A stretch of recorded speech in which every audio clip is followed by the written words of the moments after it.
Good morning, chat room, and welcome to this bonus episode of Final Fantasy XIV Heavensward Reread. It's an easy listening type of episode today, folks. We've got a fair bit to cover here. But first, a little bit of backstory. So, I don't know if you know this, but I don't particularly care for Heavensward as an expansion. In fact, I would go as far to say that it was, and still is, my least favorite expansion of all of them, including A Realm Reborn. I would rate A Realm Reborn higher than I would rate Heavensward. This is not necessarily a consensus that the wider audience of Final Fantasy XIV shares, because they're wrong. But that's not important. What is important is that I felt so strongly about this dislike that I, many years ago, decided to go through the entire outline of Heavensward and rewrite the entire thing to fix things, in my view. Now, as I've mentioned, that was years ago, and truth be told, I have not looked at this Word document since I finished it. And I finished it, let me double check the properties here. I think the last time I opened it for real was March 22nd of 2022. So that would be about a year into the Endwalker patch cycle, and I think literally the only thing I did in this document was open it up to type at the very top, I wrote this before Endwalker came out. Because at the time, that was an important distinction to make. So yeah, what we're going to do today is we're going to read through this document, and if there's time to spare yet, I might switch over to some Grand Blue Relink and just play a little bit of that before we end for the night. But my hope for this stream is to, like I said, just reread this for the first time in 4 years, as well as talk a little bit about what changes I would make to this document now, because I am older and wiser now, and at least one more expansion has come out since I wrote this, and therefore I have more thoughts. And also, most importantly, we just finished a very, very close reading of everything in Heavensward, and I have, as a result of that, remembered a few things about Heavensward that I would like, I have remembered further things about Heavensward that I would like to rewrite, which is ironic because this document is titled Further Heavensward. Now, we're going to go ahead and switch over to our main party scene, or our main 14 scene. I don't have my PNG tuber on today, because I just don't really feel like I need to. Do I not have... I don't think I have a keybind to hide my UI anymore. That's odd. I could have sworn that I did. I guess not. Where am I? Help me. There we go. Hang on. I'm gonna actually just figure that out right real quick, just because. Nope, that's not it. Keybinds. There we go. I'm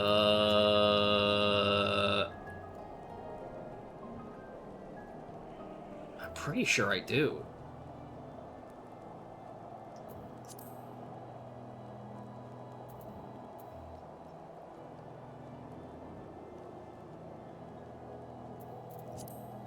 No? System? I don't know. Toggle UI display mode. Scroll lock. Is that it? Could be. I don't know. Honestly, it doesn't really matter all that much. Who cares? we're not going anywhere. I just wanted to hang out in a nice little calm place to read this, because my intent for this is going to be kind of an easy listening video that you can just sit back and listen to and relax in the future when I get this up on YouTube. I also titled the stream something very provocative to see if that, I don't know, gives me an algorithm pull, so if people in the chat show up and are angry at me, gotcha, I guess. You've fallen for my clever trick of rage baiting you. Yeah, let me go ahead and turn to my document here. Also, just a little bit more information. This document was originally created on Friday, April 17th of 2020. At 11:23 p.m. So I was having a little bit of trouble getting to sleep that day. I want to say I finished it sometime before the release of Endwalker. I know it had definitely finished before 5.5 of Shadowbringers, I think. Yeah, definitely before then. I can't remember. Unfortunately, there's no information on this properties menu of, like, when I initially finished reading it, or writing it, rather. Let's see. I might as well read the foreword, I suppose. Before I begin, I wish to take some time to clear up some misconceptions that may arise from my reading of this tale. I adore Final Fantasy XIV, and it has easily taken the spot of one of my favorite games of all time. It is for this exact reason that I wish to address parts in the game's story that I felt like could use some polish and/or a complete overhaul. With that being said, I don't wish to imply that I believe people who laud Heavensward as their favorite expansion, or a very, very good expansion, me editorializing a little bit, I don't wish to believe or wish to imply that those people are wrong, merely that I did not get as much personal enjoyment out of it as I wished I had. Thus, many of the story beats and changes made in this rewrite will be things that appeal to me personally, which may taint the overall quality of the story to other people, but this was a project that I started to satisfy my own tastes. However, another thing to keep in mind is that I did not play Heavensward, or any of the expansions, really, at time of release, experiencing them as a new player, so my opinion may be skewed in that manner. I also want to clarify that this is merely a main scenario story-based rewrite, as many gameplay changes that I think would make the overall Heavensward experience better will not be included, save for when they are specifically called out in the text. Additionally, the stories of the Warring Triad, Alexander raid series, Mahak Alliance raids, and other side content will not be covered because, quite frankly, that would take way more time than I'm willing to put into this project. I started as a joke almost around a year ago. You can tell this was written after I had written everything else. Additionally, a decent level of knowledge of the characters and events that occurred in A Realm Reborn will enhance the experience of reading this significantly, so please keep that in mind. With the preamble out of the way, please enjoy my attempt at bringing the story of Final Fantasy XIV further Heavensward. Additionally, I would also like to add that this stream is going to contain spoilers for pretty much every Final Fantasy XIV expansion going forwards. I'm going to do my best to not reference events that don't directly correlate to events in Heavensward. Excuse me. This stream is gonna have a lot of water drinking in it, by the way, because it's literally all reading, and I don't have anybody to help me, which is fine. I didn't need it. No,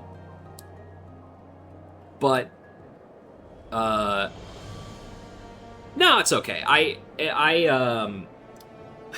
don't have a good way of sending this document to other people.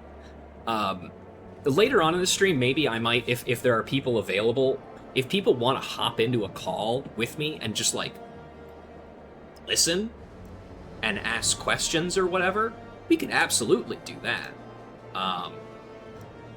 But that's it's a later thing. All right. Sorry, I'm gonna take another sip of water. You still have the PDF? Hey, there you go.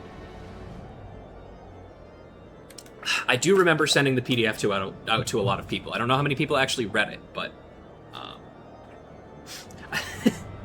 so many memories are flooding back to me. I also recall that writing this and finishing this was something that I talked to at the time, my therapist about pushing myself to get finished as, like, a way of completing a writing project. And so it was therapy that pushed me to finish writing Further Heavensward. And without therapy, I probably would not have finished this. So there you go. Take that for what you will. Now, let's begin. The tale of Heavensward begins much the same as it did before, with the last remaining scions of the Seventh Dawn, the Warrior of Light, Tataru, and Alphanode Leveilleur, seeking shelter in Ishgard with the help of their ally Sir Haurchefant Greystone, who grants them access to the city and allows them to stay as wards of House Fortemps, the noble house headed by his father. After a brief tour of the city, the Warrior of Light is asked by Count Edmund de Fortemps to assist his two sons in tasks that would take them to two separate areas, the Sea of Clouds and Corthus's Western Highlands. This is exactly the same as before. Now, I wrote this with the idea... I think I wrote this in the order that I did them in, but obviously you can still go to either one of these two areas to start off with, but we'll just read as it is here. The Warrior of Light first visits the Sea of Clouds and are introduced to the knight that organizes operations, Lady Laniette, who also happens to be the cousin of Francel de Halionat, an Ishgardian noble the Warrior of Light saved from false accusations of heresy in A Realm Reborn. This also serves as an introduction to the Vanu Vanu, an avian beast tribe that makes its residence in the Sea of Clouds. The Warrior of Light learns that previously the Beastmen were amicable about allowing Ishgard to create an outpost in the Sea of Clouds, even trading supplies and materials with them, until recently, when the Vanu Vanu began attacking Ishgardian patrols without provocation, leaving the remote outpost of Camp Cloud Top somewhat on edge. Emmanuelaine de Fortemps, scion of the noble house the Warrior of Light accompanies, is captured by the Vanu Vanu and must be saved. And as the party flees, the Vanu chieftain swears vengeance on the Warrior of Light for aiding a child of the betrayer Netherlings, shouting something about someone or something named Bismarck before quitting the area as Cid arrives in the Enterprise. Now, a little bit of a side tangent. First of all, creation date for mine is 8/9/21, so August 9th of 2021.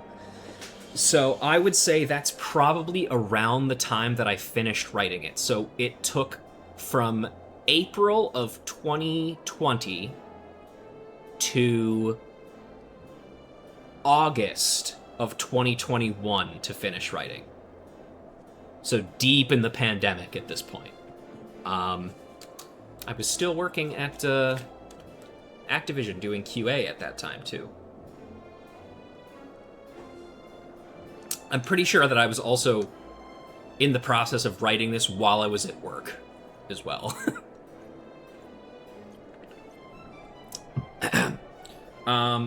Now, I would like to, before we move on to the next part, to point out the differences, if they are not immediately obvious to the original story of 14. I skipped over a vast majority of the bullshit that you do in Camp Cloud Top, because a lot of it is scene setting, you know? It's telling you exactly what's going on with Camp Cloud Top and, like, why people are even there to begin with.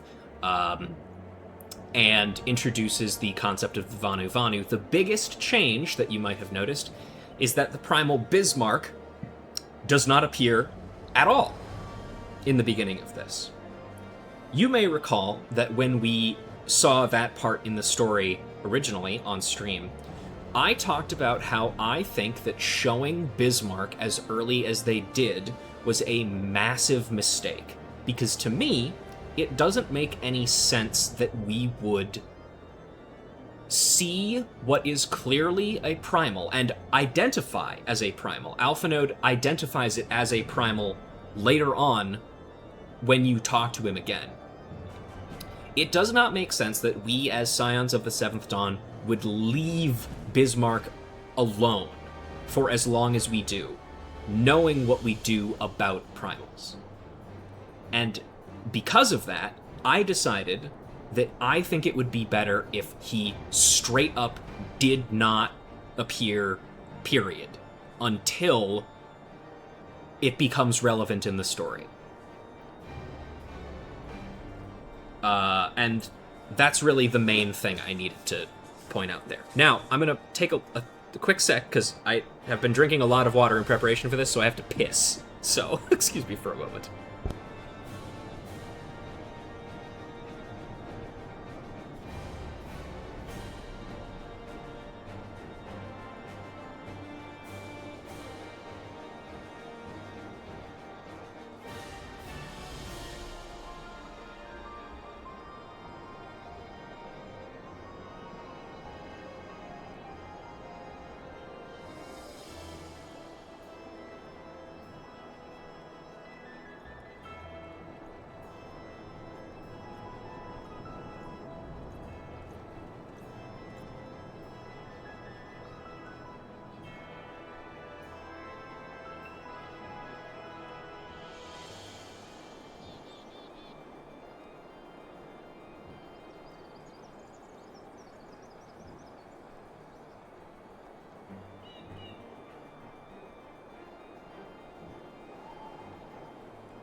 I'm back. I'm gonna have to apologize in advance because there's going to be a lot of breaks in this stream where I go to either refill my water or take a piss because of all the water that I'm drinking, but such is life. So, let's continue.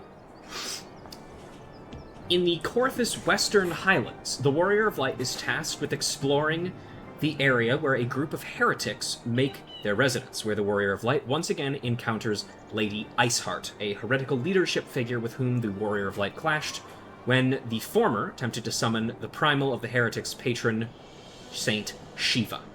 Iceheart reveals that she still has the power of the Echo, or, excuse me, that's a typo.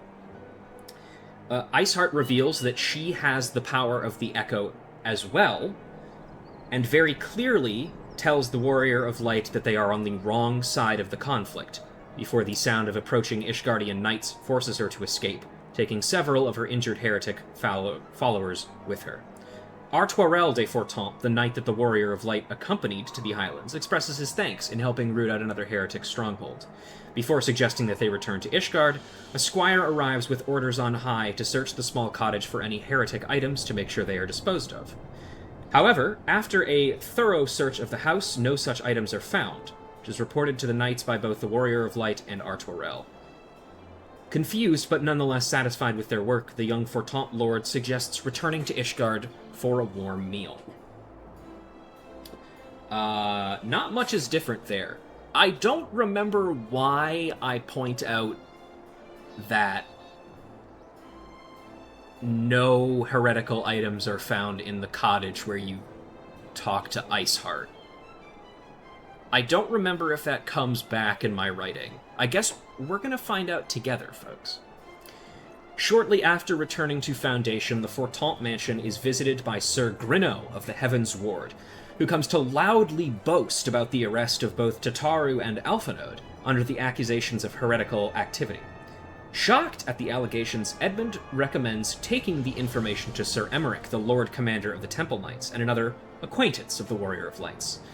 However, Emmerich is unable to command the Heavensward, and despite his knowledge that neither Scion is a friend of the heretics, combined with Grinno's oddly boisterous behavior, even for him, the Knight Commander is convinced something is afoot. At this time, Haurchefant arrives and offers an alternative solution. The Warrior of Light will take on the Knights in a trial by combat to prove their innocence. After a cutscene, I'm going to start abbreviating Warrior of Light to Wall. The Wall enters into combat against Sir Grinno and Sir Palcarain. Additional change in this scenario is that Grinno uses attacks similar to what he will eventually use in his Vault encounter, just as Palcarain uses a less powerful version of the attack he uses in the Knights of the Round phase of the Singularity Reactor, which is the ability that drops a puddle on the ground. So, in this case, the duty that you do in order to fight while you're fighting Palcarain and Grinno, you would basically be fighting the pre-transformed version of the Grinno fight in the Vault. So, he does the slam, he does the rive, that kind of thing.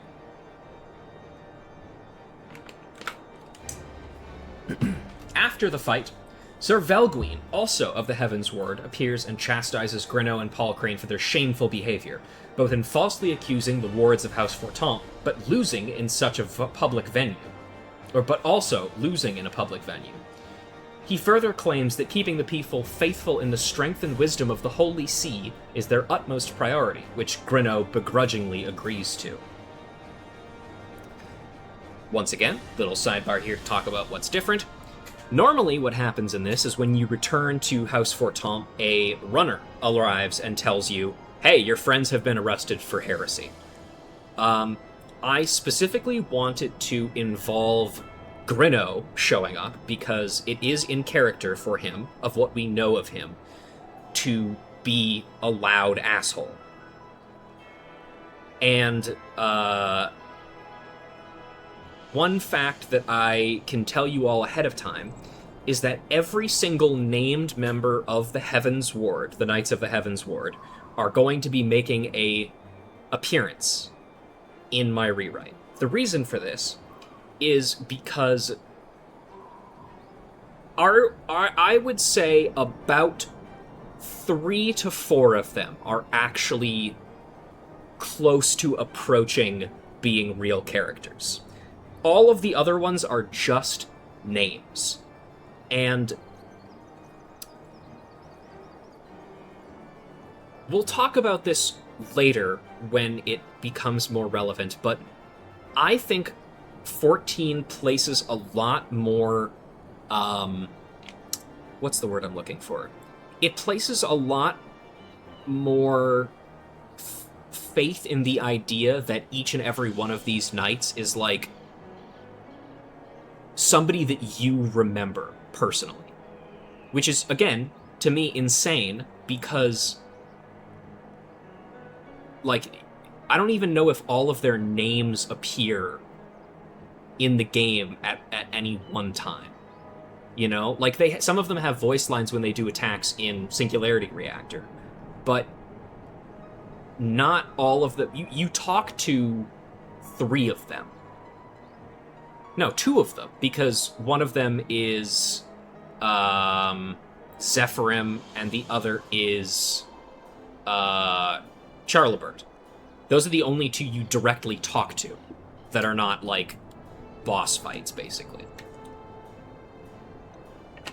And I think, if you want to treat the Knights of the Heavensward like they're big and important, you should do something with them, instead of having them be relegated to single paragraph descriptions of what their personalities are like in a piece of supplementary material, aka the Encyclopedia Eorzea, which, by the way, I have a copy of, and I read all of the profiles of the Knights of the Heavensward during the credit sequence of Heavensward, the first half, after the Singularity Reactor.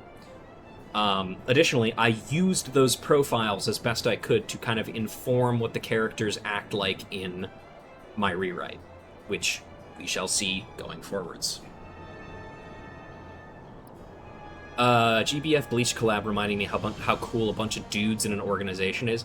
Yes, but also how overwhelming it can be to get all those dudes thrown at you all at once.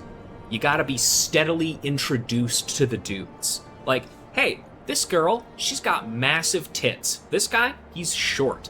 This guy, he's kind of a freak. This guy, he dresses up like a sunflower and his sword turns into a fetus, you know? You gotta introduce these things slowly, one at a time. I didn't know that about Bleach, by the way. That was really weird that I had to see that. Or not even see it, but hear it talked about. It's not important. That's not what we're talking about. Now, let's continue. Following this encounter and this fight, Sir Ignace of the Heavensward approaches the wall and extends an invitation from Archbishop Thordan VII himself, who wishes to apologize for his knight's misconduct and speak with the wall privately. Upon entering Thordan's chambers, Sir Zephyrim, the Very Reverend Archimandrite of the Heavensward, I wrote out that full title, leads the wall to the throne room, all while expressing interest in the wall's previous accomplishments and admitting to have followed their career closely. Archbishop Thordan greets the wall and apologizes for his mistreatment of the Scions, and further admits that Ascians had met with him and attempted to coerce him into working with them. Thordan explains that the Ascians detailed a plot to use the faith of Ishgard's people to create a primal that could be used to wipe out the Dravanian horde. But Thordan and his Heavensward were wary of the offer and turned it down. The Archbishop then notes that clearly the Ascians found a more suitable puppet for their plan, calling to mind Lady Iceheart and her manifestation of Saint Shiva. With the revelations of the meeting still swimming in their head, the Warrior of Light returns to House Fortemps to reconvene with Alphanode, who takes the news of the Archbishop's interactions with the Ascians about as well as you expect. Just as Alphanode begins to ponder the reasons that a holder of the Echo would willingly work for the Ascians, Tataru returns with news on General Raubon's capture. Now, I want to... let's see here. I actually want to double-check something here. Let's see.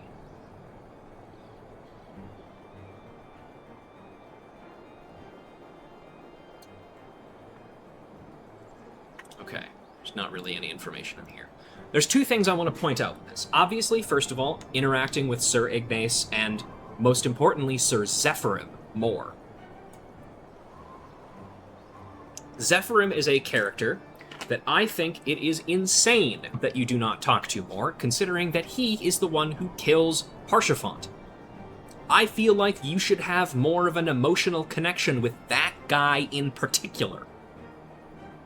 The other thing I wanted to point out is Thordan, or something that I changed is I wanted to make it so Thordan was kind of implying that, oh, I turned the Ascians down, but Lady Iceheart, she clearly took them up on her offer. How else would she have learned how to do summoning? Because, I'll be honest, I can't actually remember how Izel came to the knowledge of summoning. Let's see. I'm gonna see if I can look it up and see.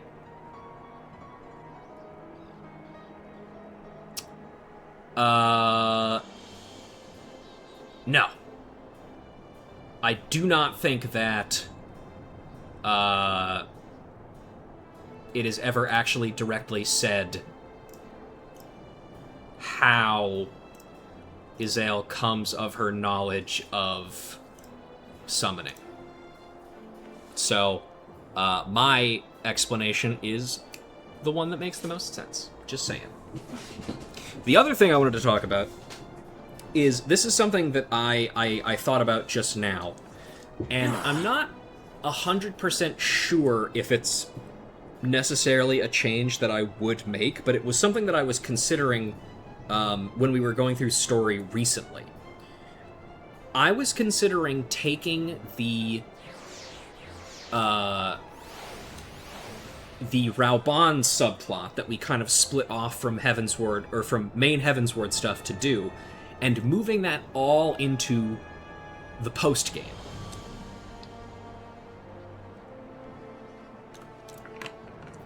My reasoning for this is, I think while it is an important plot line to get resolved, because it's like, you know, clearing your name of the murder that you didn't commit, I think the times that you go to deal with these things is inopportune at best. One of the things about Heavensward that I think bothers me the most is the plot is very... It's one of the plots, I would say, that has the strictest time limit on it. Because the main inciting event of Heavensward's, like, real main story is, oh no, Nidhogg is mustering for another big attack on the Holy See. And if that happens, then our chance at peace is fucked. We're done, you know? And so, the fact that you just, like, leave in the middle of that to go check on Raubon just seemed strange to me. But, regardless, I'm still not 100% sure where that would fit in the post-game, and I understand why they did it here. It's just unfortunate that it has to happen, like, kind of cutting up various Heavensward things. But let's continue reading here. Meeting up with the Doman shinobi Yugiri in eastern Fanland, the Wall and Alphanode join her in infiltrating Halatali, successfully locating and freeing the weakened Raubon, with Ilberd, Laurentius, and Yuyuhase, as well as several other Crystal Brave traders showing up. Before fleeing, Ilberd denounces the Wall as a puppet, simply doing whatever is asked of them, regardless of the consequences, and vows to free Alamigo as Raubon failed to, whatever the cost may be.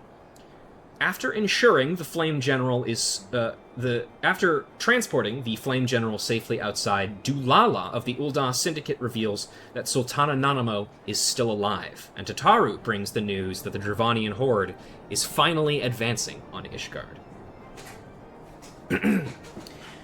Alphanode concocts a plan to make peace with the Dravanians.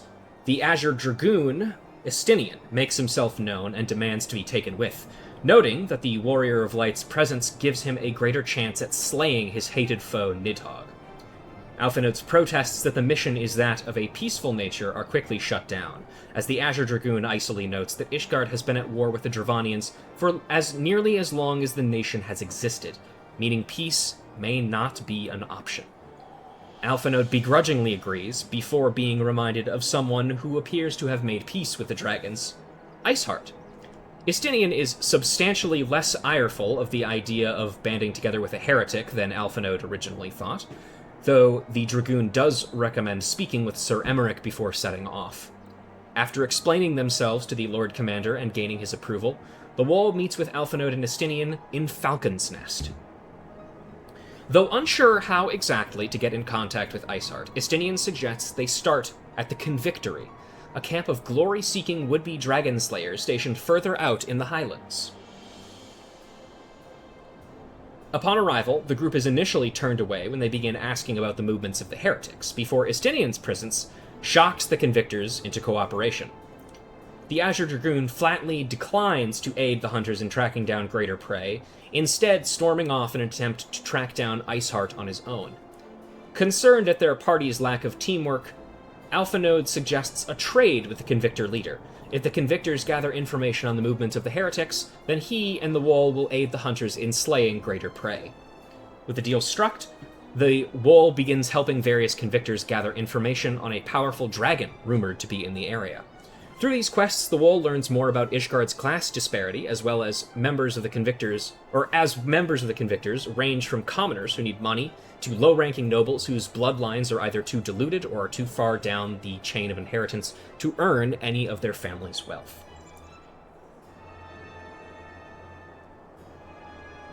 After enough information has been gathered, Alphanode theorizes that the rumored dragon's lair seems to be the Dusk Vigil, a long-abandoned Ishgardian fort now inhabited by feral beasts and frozen corpses.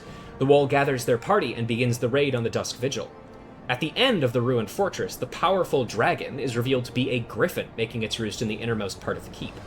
After the beast is slain, the Alphanode arrives with several Convictor knights in tow, who comment almost irritably about how empty the keep became. Both the Convictors and Alphanode are surprised to find a griffin instead of a dragon, with many of the Convictors angry at their wasted time, storming out of the fortress in a rage. The Convictor leader is also disappointed, but remains long enough for Alphanode to note that now their end of the bargain is upheld, they wish to be informed of any heretic activity. Now, take a little sidebar here before we continue. I'd like to point out the obvious change that I made. Instead of the first dungeon of the expansion being optional for some fucking reason, I decided it would be an interesting way to tie in the Convictors, who we do not spend any main story quest time with in base Heavensward, and give a better idea of what the Ishgardian class disparity is like, because, and again, we'll talk about this, I don't think that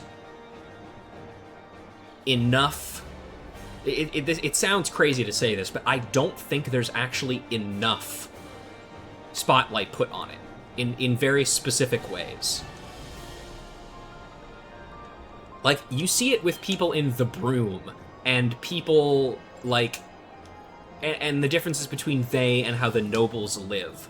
But, like, the Convictory, I think, is one of the most interesting parts of Ishgardian lore, but you just don't spend any time there.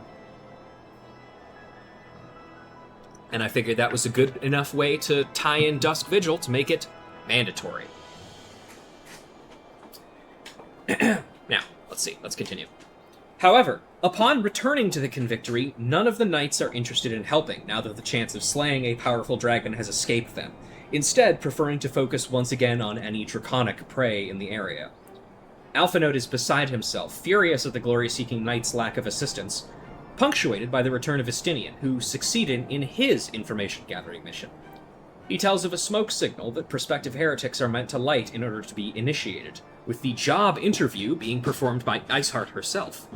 Alphanode is impressed by the Azure Dragoon's information-gathering skills, which is quickly punctuated by Estinian noting that the yaks near the Convictory have the heavy fur required to make the smoke signal. Jesus.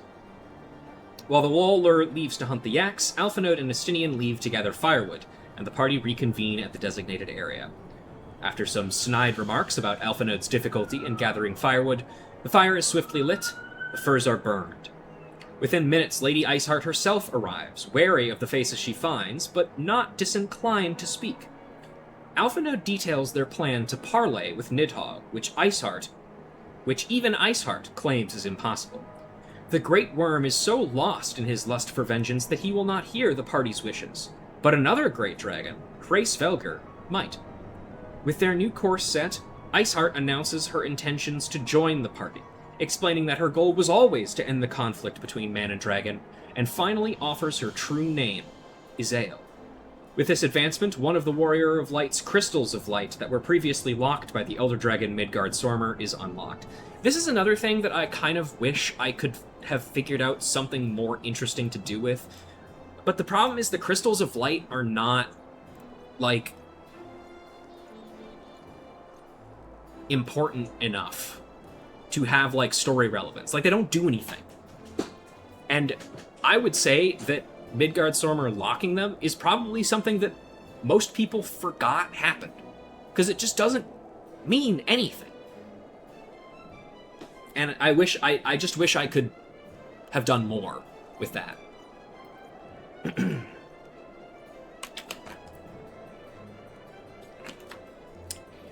Izael explains that in order to reach the home of the Great Worms, they must travel through the Dravanian Forelands and seek passage from one of the dragons that she calls a friend. The journey is a long one, however, and Izael recommends they take their time to rest in a chocobo hunting village situated in the heart of the Forelands called Tailfeather. Upon arrival to the village, Izael introduces the group to the village's leader Marsachamp, who welcomes the young woman and her companions to their home. Istinian questions the wisdom of making camp right under the noses of dragons for mere coin, but Marsachamp notes that many of the hunters have no other choice, being from lower-class families from Ishgard and beyond, merely looking for work and money to survive, which Alphanode grimly notes as a shared factor with the hunters of the Convictory. Izael notes that she, too, was in a similar situation before the hunters of Tailfeather took her in and raised her, counting the myriad of hunters and merchants as members of her family. Istinian demands to know how an orphan living in a chocobo hunting village came to cavort with dragons and heretics, which Izael coolly informs him that he will see. The group takes some time to rest up in the village before departing, but not before Marsachamp warns them that the Nath, a race of insect-like beastmen, have been acting increasingly aggressive as of late, attacking hunters and even dragons far away from their usual territory. This news has Izael worried, as her dragon friends do not live far from the village, prompting the party to swiftly reach Anix Shrine, their next destination. On the way, the party encounters and dispatches several patrols of Nath before reaching a set of ruins emblazoned with draconic imagery. Alphanode is curious about the origins of the ruins, being unfamiliar with the history of the region. Izael states that the ruins are of a society from before the Dragonsong War, when man and dragon lived in harmony together.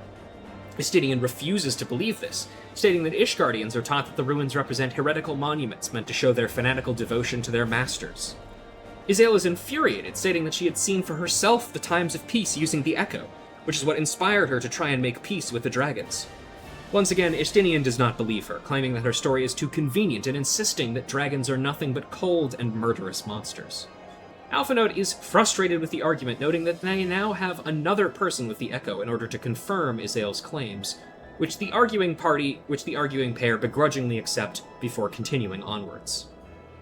Upon reaching Anix Shrine, Izael steps forth and summons her friend, the dragon Vidofnir, who welcomes the child's return but questions her choice of companions, namely the Azure Dragoon, upon which she can still smell the blood of her kind.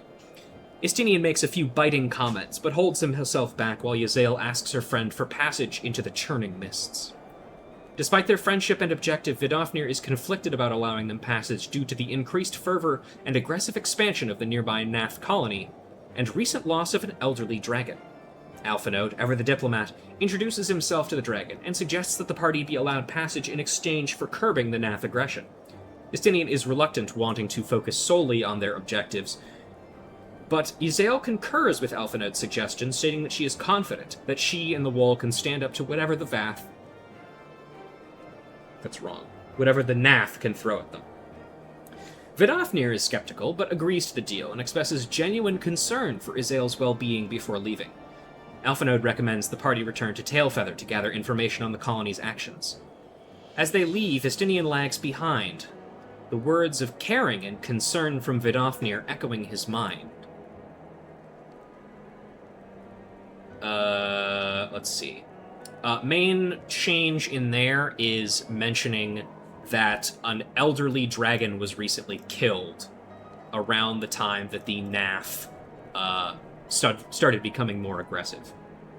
Upon return to Tailfeather, the party splits up and gathers information from various hunters in the village and out in the wilds, learning that the Nath aggression began months ago, after a knight of the Heavensward arrived with a hunting party to slay a dragon. Hunters also claim that despite increased aggression, their trade with some members of the Nath has remained friendly and consistent. Izael is quick to point out the oddity of a knight of the Heavensward visiting Dravania to slay a single dragon, something that Istinian oddly agrees with. Alphanode, however, is far more interested in the Nath that remained friendly with Tailfeather, and asks Marsachamp about them. The hunters explain that the friendly Nath live nearby, preferring to trade with various furs and fruits. Alphanode then recommends the party gather such items to use as gifts. The party reconvenes near where the friendly Nath live, with Istinian grumbling about having to use his dragoon arts to gather simple fruit from high trees, and Izael commenting that the gathering reminds her of simpler times living in Tailfeather. And a bedraggled Alphanode meekly admits he still hasn't fully adapted to hunting in the untamed wilds. And enter the Vath's home with their gift. The Vath accept them as great hunters and point them to the storyteller who acts as an elder of sorts.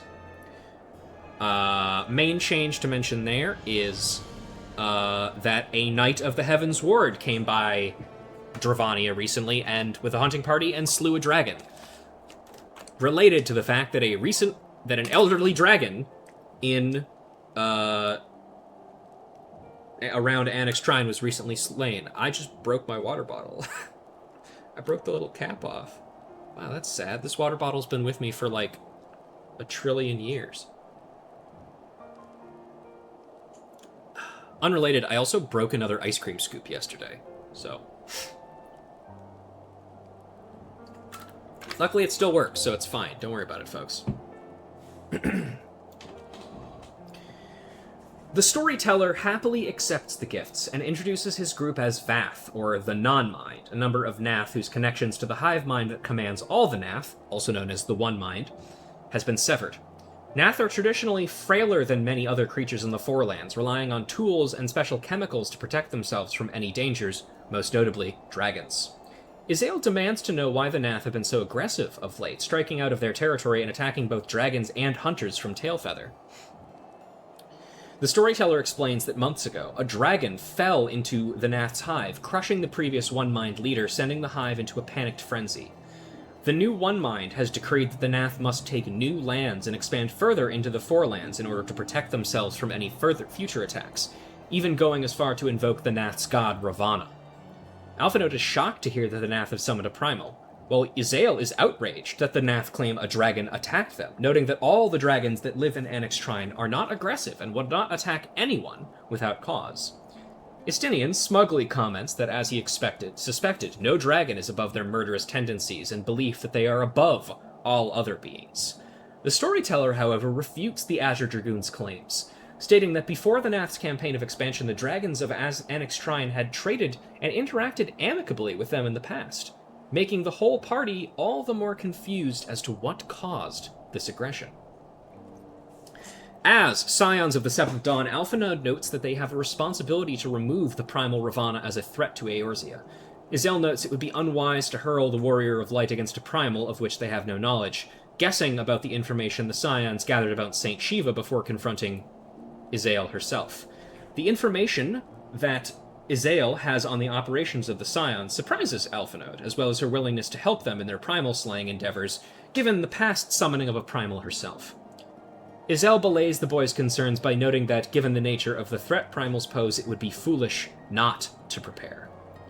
Istinian demands to know why Izael would go as far to summon a primal as she did, to which the young woman confidently replies that she summoned as she sells seashores by the fuck.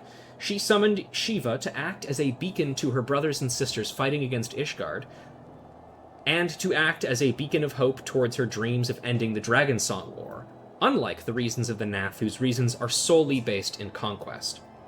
After talking to the various Vath around the area, the Warrior of Light learns that Ravana is a master swordsman whose strength is without peer and has the wisdom and honor to match. Through the stories, Alphinaud reasons that Ravana represents the perfect being to the frail and outmatched Nath, who place their faith in one mind to dictate all their actions, and dream of being able to protect themselves from any harm. However, Alphinaud also suggests that this means Ravana may be reasoned or bargained with, to which Istinian notes that Alphinaud seems to solve many of his problems the same way. Due to the dangers of potential tempering, Izael and the Wool set out to the Nath colony alone. Izael recommends that she and the Wool fight their way into the colony and surrender as soon as they attract enough attention. Sure enough, a legion of Nath surround them and take them further into the colony, where Ravana reveals himself. The prideful warrior recognizes the might of both combatants, as well as their blessing of light, and demands to know why they have attacked his charges. Izael states their intentions to curb the Nath's campaign of expansion, citing the danger of her friends in both Tailfeather and Annex Shrine. Ravana, though impressed by the young woman's dedication, refuses to acquiesce, motioning to the massive corpse of a dragon still sitting in the corner of the colony, stating that as long as his charges fear further attacks, he cannot leave them unguarded. Though horrified by the treatment of the dragon's corpse, Izael challenges Ravana to a trial by combat. Victorious, the young woman demands that Ravana command his charges to cease their aggression. Ravana laughs joyfully, once again complimenting the young woman's drive, and accepts the challenge. Using the residual crystals in the room that were originally used for Ravana's own summoning, Izael invokes Shiva once more, but not before apologizing to the Warrior of Light, and the fight begins. However, Ravana's peerless strength and god-slaying prowess triumphs in the end, and Azael is unable to maintain Shiva's form, collapsing to the ground and begrudgingly asking the Warrior of Light to fight in her stead. Ravana is more than happy to accept more challengers, especially one so obviously powerful and experienced as the Wool, inviting them to meet him in Thok Aspok. After the Primal is brought low, with the last of his strength, Ravana congratulates the Wool on their victory and honors their request, demanding that his children cease their campaigns long as those who with strength continue to demanding that his children cease their campaign of expansion. Before fading away, however, the Primal offers some last words of wisdom. As long as those with strength continue to abuse it, the weak shall suffer forevermore. At these words, Yazael is reinvigorated to end the conflict between Ishgard and dragons, offering the Wool a hint at her past. After being near overwhelmed by visions of man and dragon living in harmony in the past, the young woman found herself standing before Hraesvelgr himself, who regaled her with story after story of better times. Ishgard's insistence on continuing the war had caused naught but suffering for its people, so Yazael vowed to end it herself.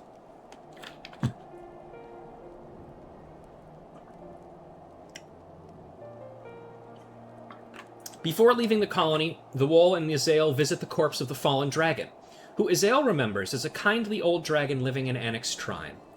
More pressing, however, is the distinctly Ishgardian weapon lodged firmly in the dragon's head, clearly the cause of the dragon's fall and subsequent attack on the Nath colony.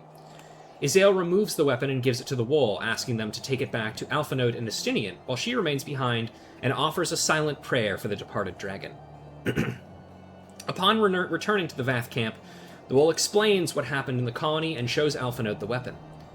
Estinian recognizes it as the weapon of Sir Garrick of the Heavensward, confirming the returned Yazael's opinions that the knight had something to do with the Nath's aggression. Regardless, Alphanode recommends they both return to Tailfeather and Anix Shrine to inform the related parties of the end of the Nath threat. Yazael and Alphanode travel to Anix Shrine, while Estinian and the Wool return to Tailfeather. Marsachamp is happy to hear that the Nath won't be an issue anymore, noting that he'll make sure his hunters don't try and frighten the Nath to make any hasty decisions.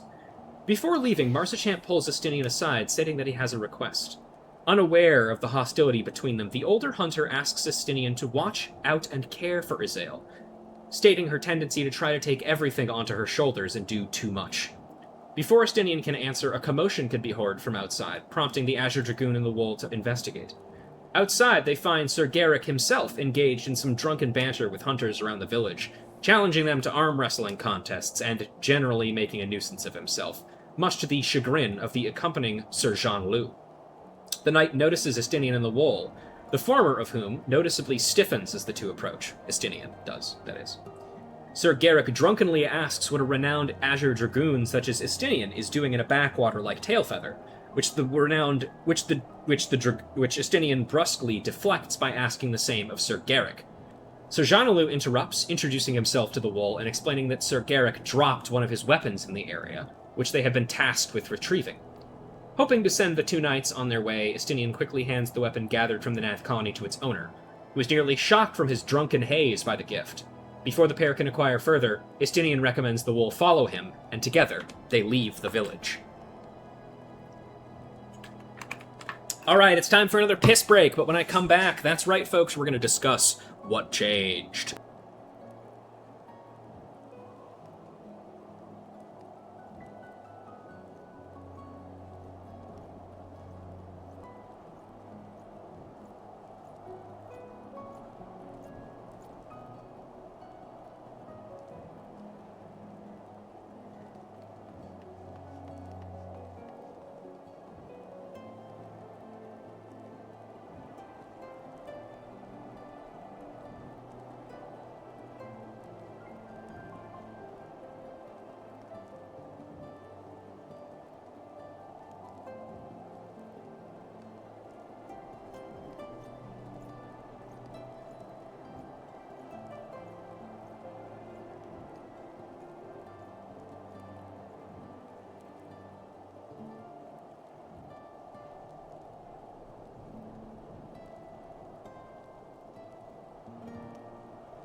I'm back.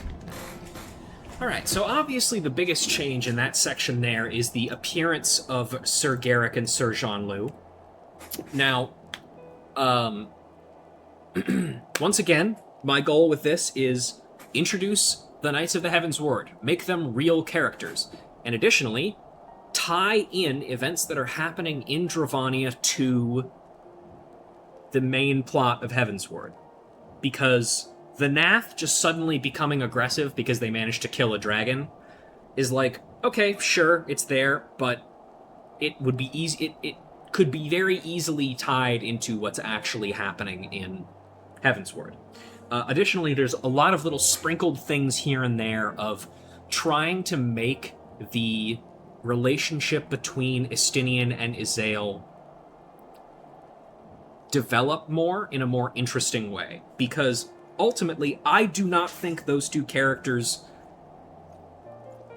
I don't think their interactions with each other ends in a particularly interesting or compelling way. But we'll hear more about that later. While on the road to Annex Shrine, Estinian grumbles about having to interact with the knights, and with a prompting from a curious wool, the Azure Dragoon explains that upon his quick rise through the ranks of the Dragoons, he was approached to join the Heavensward, but declined. Ever since then, he had been hounded by nearly every knight into changing his mind. The end of the conversation is caught by Izael and Alphanode, who meet up with them midway. Izael snidely comments on Estinian's lack of people skills, noting that he could stand to learn from Alphanode. Estinian's retort is interrupted by Sir Garrick and Sir Jean-Loup appearing once again, having followed Estinian to learn where he found Garrick's missing weapon, only to find a known heretic instead. Despite pleading from Alphanode, the two knights prepare for battle, forcing Izael to defend herself with help from the wool. In this duty, the two knights use abilities similar to their attacks in the Singularity Reactor, with Sir Garrick sending out waves of cone AoEs and Sir Jean-Loup dashing around the arena, causing a bleed effect to anybody he hits. Once again, Jean-Loup also doing things that he does in, fucking the Vault, more specifically. After the two knights are laid low, Alphanode demands they listen, explaining their mission. Sir Jean-Loup demands to know why they should trust outsiders to work with a heretic, to which Alphanode points out Estinian's presence, as well as the approval their mission received from Sir Emmerich. Sir Garrick growls something about him again under his breath, but is held back by Sir Jean-Loup, who thanks Estinian for aiding them in retrieving their weapons, coldly stating that the Heavensward will be keeping a close eye on the party's quest before leaving. Once again, that is just an expansion on the knights' involvement in the plot, as well as introducing the idea that Emmerich does not always agree with what the Heavensward are doing, and that, you know, something's going on over there.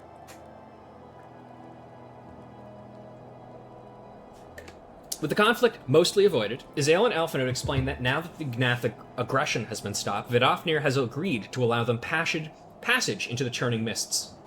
After arriving at Annex Shrine, several dragons point the way towards Som Al, a mountain that stretches into the Churning Mists, and the altar where Vidofnir waits for them.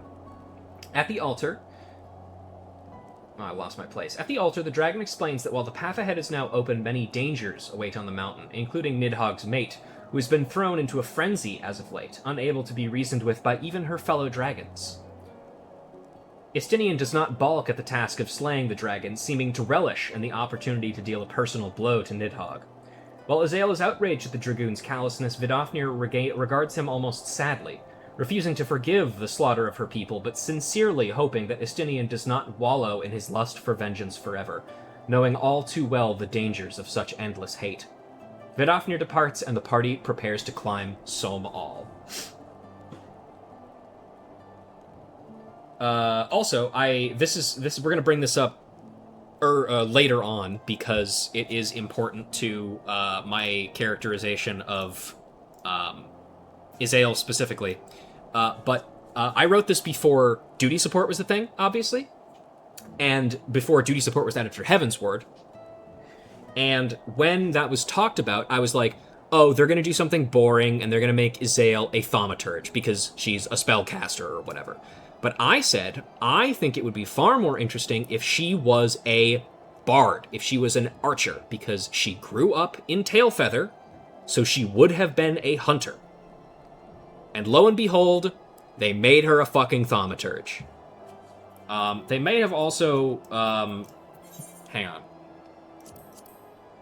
Yeah, they did also let her do tank stuff, paladin stuff, which makes sense. Shiva can do that.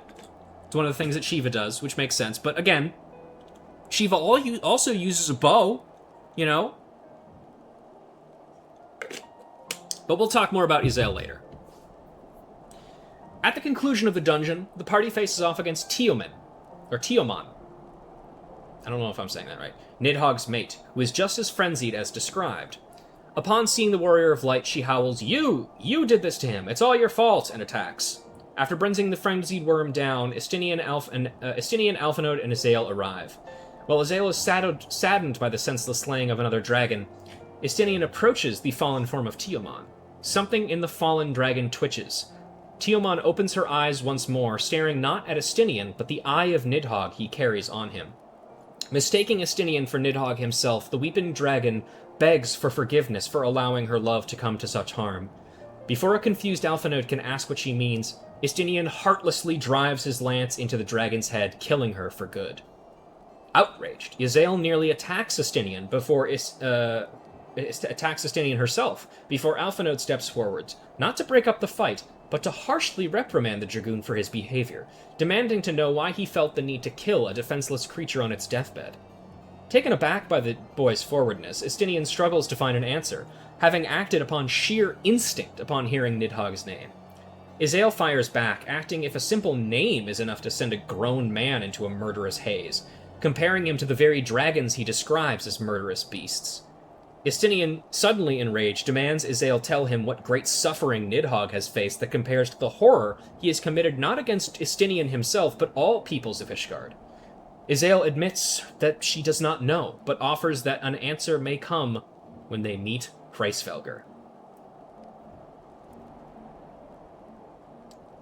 One of the tough things about reading this, other than just the fact that I have to read, 7 trillion words and stuff, is I'm not sure when to bring up exactly, some of the changes, because some of them become relevant, later. Much later. And are explained then. Whoa, excuse me.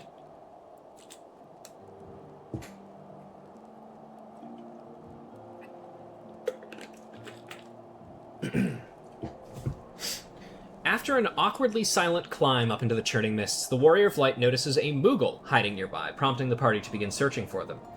While Estinian and Izael are skeptical that such a creature would be in such an inhospitable place, Alphanode recalls stories of how the Moogles from the Twelbswood of Gridania apparently descended from the sky to live in the forests.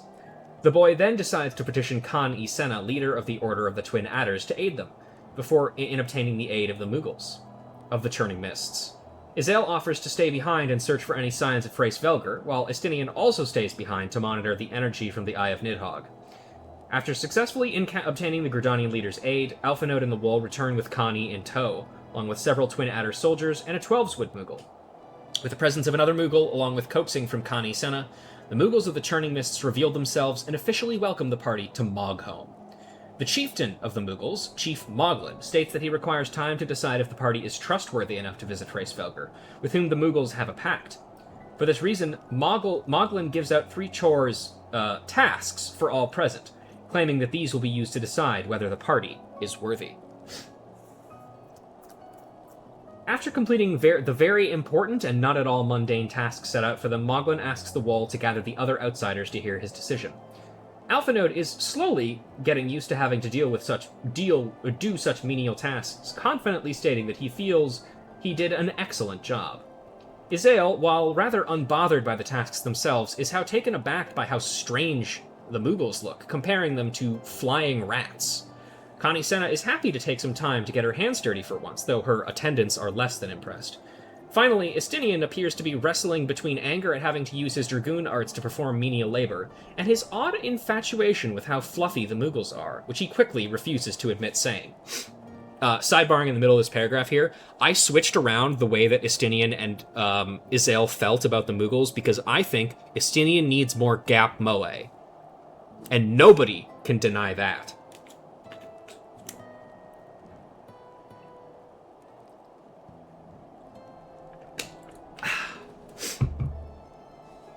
Moglin decides in his infinite wisdom that the outsiders have proven themselves to be trustworthy, and gifts the party with a slightly misshapen horn given to the Mughals in honor of the pact made with Hraesvelgr. Additionally, a Mughal guide is dispatched to lead the Wall, Izael, and Istinian to Zenith, where the Elder Worm makes his home. At around halfway to their destination, the party decides to stop and rest as the sun goes down. Alphinaud, brimming with newfound sense of survivalist pride, volunteers to gather firewood. Istinian offers a snide comment on the boy's comfort level in the wilds, but recommends that the Wall follow Alphinaud to make sure no beasties bar the boy's path.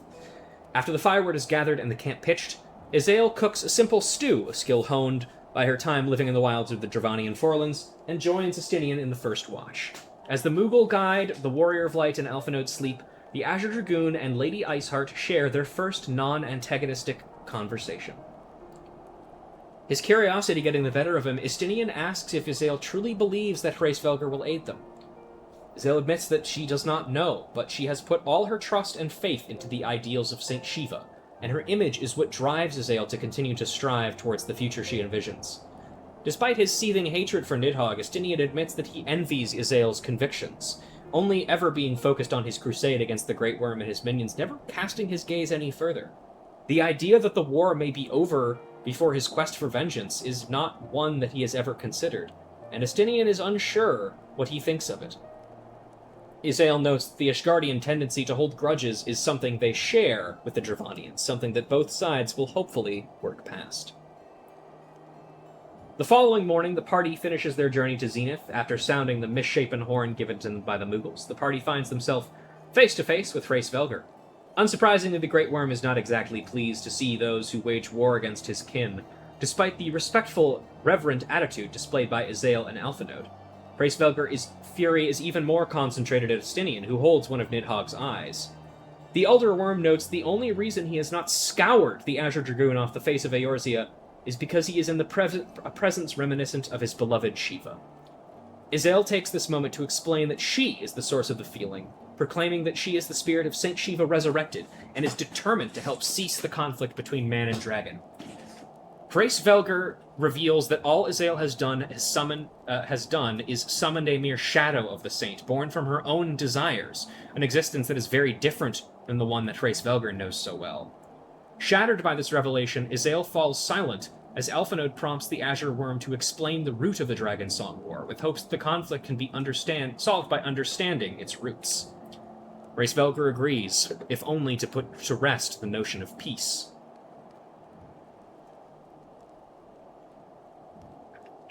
The tale begins 200 years after Saint Shiva died, bringing man and dragon together in harmony.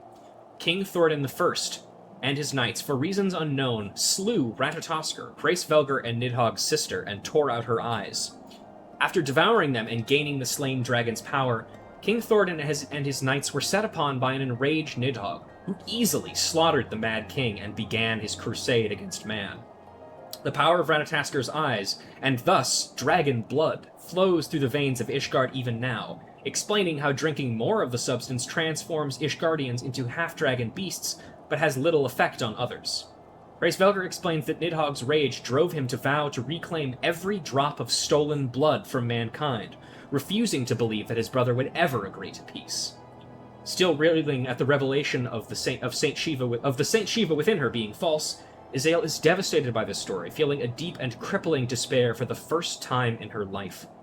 Her life's goal to end the conflict seems so impossible to the woman now that even her boundless determination finally fails. Hraesvelgr departs, expressing his desire to be alone once more, leaving the party in silence. Istinian is the first to speak, noting that with any hope of peace lost, their only course, as well as Istinian's duty as a dragoon, is to slay Nidhogg and end the threat for good. Izael is barely able to offer an angry response before Alphinaud begrudgingly admits it seems to be the only way forwards. Istinian takes a moment to synchronize with the Eye of Nidhogg, using its connection with the worm to divine his location. After a moment, he tells the party to meet him in the northeast of the Church of the Churning Mists, feeling Nidhogg's presence acutely in that area. Alphanode asks Izael what she will do next, and the forlorn woman asks for time alone to ponder that question herself.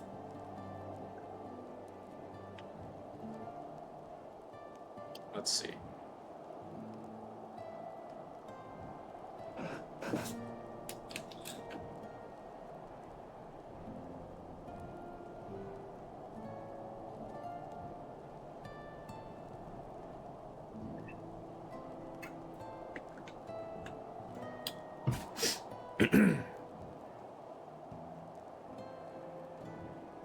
Sorry. Alphanode and the Warrior of Light find Estinian standing on a small, ruined fort in the northeasternmost area of the Churning Mists, staring intently at an ominous floating island. This, Estinian confirms, is the Eyrie, where Nidhogg has made his home. However, the death of his consort Tiaman seems to have caused the Great Worm to surround the island with dangerous lightning clouds and howling winds for which Estinian has no idea how to traverse. Alphanode, however, recalls that Cid and the rest of the Garland Ironworks are still in Ishgard, working on airships and may have a solution. Estinian volunteers to keep an eye on the area in case of any changes, while Alphanode meets the Wallback and Foundation to meet with Cid. As luck would have it, Biggs and Wedge, with supervision from Cid, have been developing a smaller-scale, one-person airship known as a Manicutter, which the Ironworks leader gladly offers to modify for the purpose of ferrying the Wall and Estinian into Nidhogg's lair. The modifications will take time, however, which gives Tataru a chance to deliver a message from Ul'dah. They are ready to reawaken the slumbering Nanamo.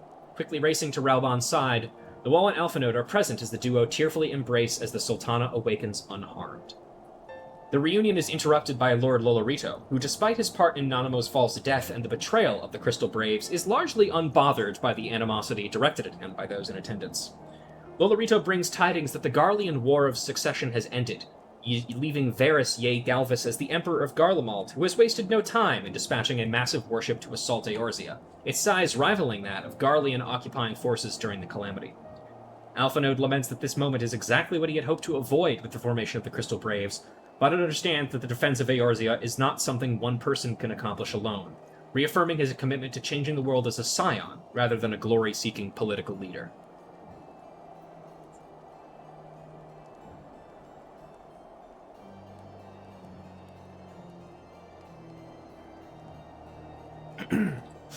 Leaving Ul'dah to begin its preparations for the war with Garlemald, the Wall meets Cid and its Foundation to receive their new wings. The Eyrie dungeon then occurs as normal, with the Wall and Estinian being separated upon arrival, forcing the Wall and their allies to battle through the crazed Ravanian forces that occupy Nidhogg's home, finally culminating in a battle with the Great Worm himself. Once again, obviously this has changed since then, because you don't get separated from Estinian now. He is a trust member, so he has to be with you. After the battle is won, Estinian finally drives his lance into Nidhogg's heart, but the dragon does not simply fall to the ground. Instead, it bursts into a cloud of ether that quickly dissipates, leaving naught behind but a dragon's eye.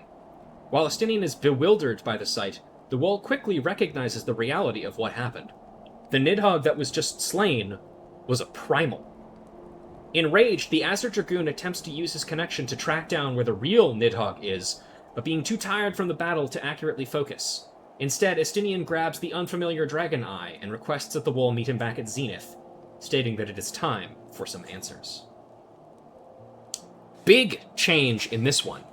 Nidhogg's a primal. I will reveal why in the next paragraph. I probably should have waited to talk about this until I read this. The Wall and Estinian arrive back at Zenith to find Hraesvelgr conversing with Izael, who has worked up enough courage to plead the Elder Worm to parley with Nidhogg's brood. Hraesvelgr, smelling the stench of blood wafting from Estinian's armor, states that his assistance no longer seems to be required. Izael is taken aback by the Azure Dragoon's gore-stained armor and demands to know what horrific acts Estinian must have committed to get so dirty. However, the Azure Dragoon ignores the young woman, instead stalking up to Hraesvelgr and holding out the eye recovered from the slain Nidhogg primal, angrily demanding to know whose eye it is. The Great Worm is silent for a moment before finally admitting the eye is his. The party are shocked and horrified, but Estinian is unfazed. Hraesvelgr explains the callous acts of King Thordan I drove Nidhogg to kill him, prompting retribution from the king's son Haldrath. Haldrath, the first Azure Dragoon, would gouge out both Nidhogg's eyes and go on to become the very first Azure Dragoon. I jumped the gun there. While King Thordan's original 13 knights would either vow to work in service of Ishgard, while others were disgusted by the horrific act performed by their kings, throwing down their weapons and becoming ordinary citizens. Nidhogg, however, was not satisfied with the death that he had already wrought, and approached Hraesvelgr, demanding one of his brother's eyes in penance for being so focused on Shiva's death that he was blind to the betrayals of man. Hraesvelgr acquiesced, granting his brother one of his eyes, thus allowing the Dragonsong War to continue.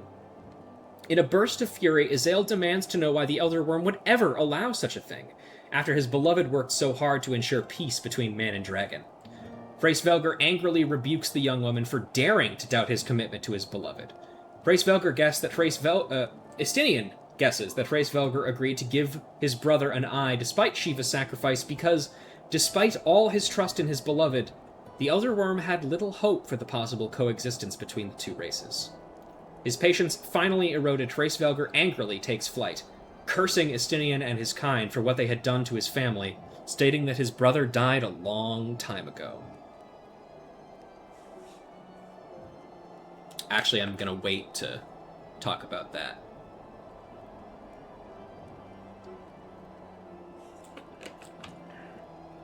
But well, no, I'm not going to wait.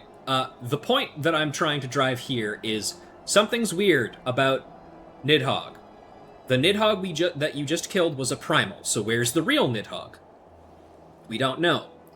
Also, many dragons that we have talked to, who are personally friends of or are related to Nidhogg, have talked about how he is already dead. Which doesn't make any sense, because we know he's alive. Estinian knows that he's alive, surely.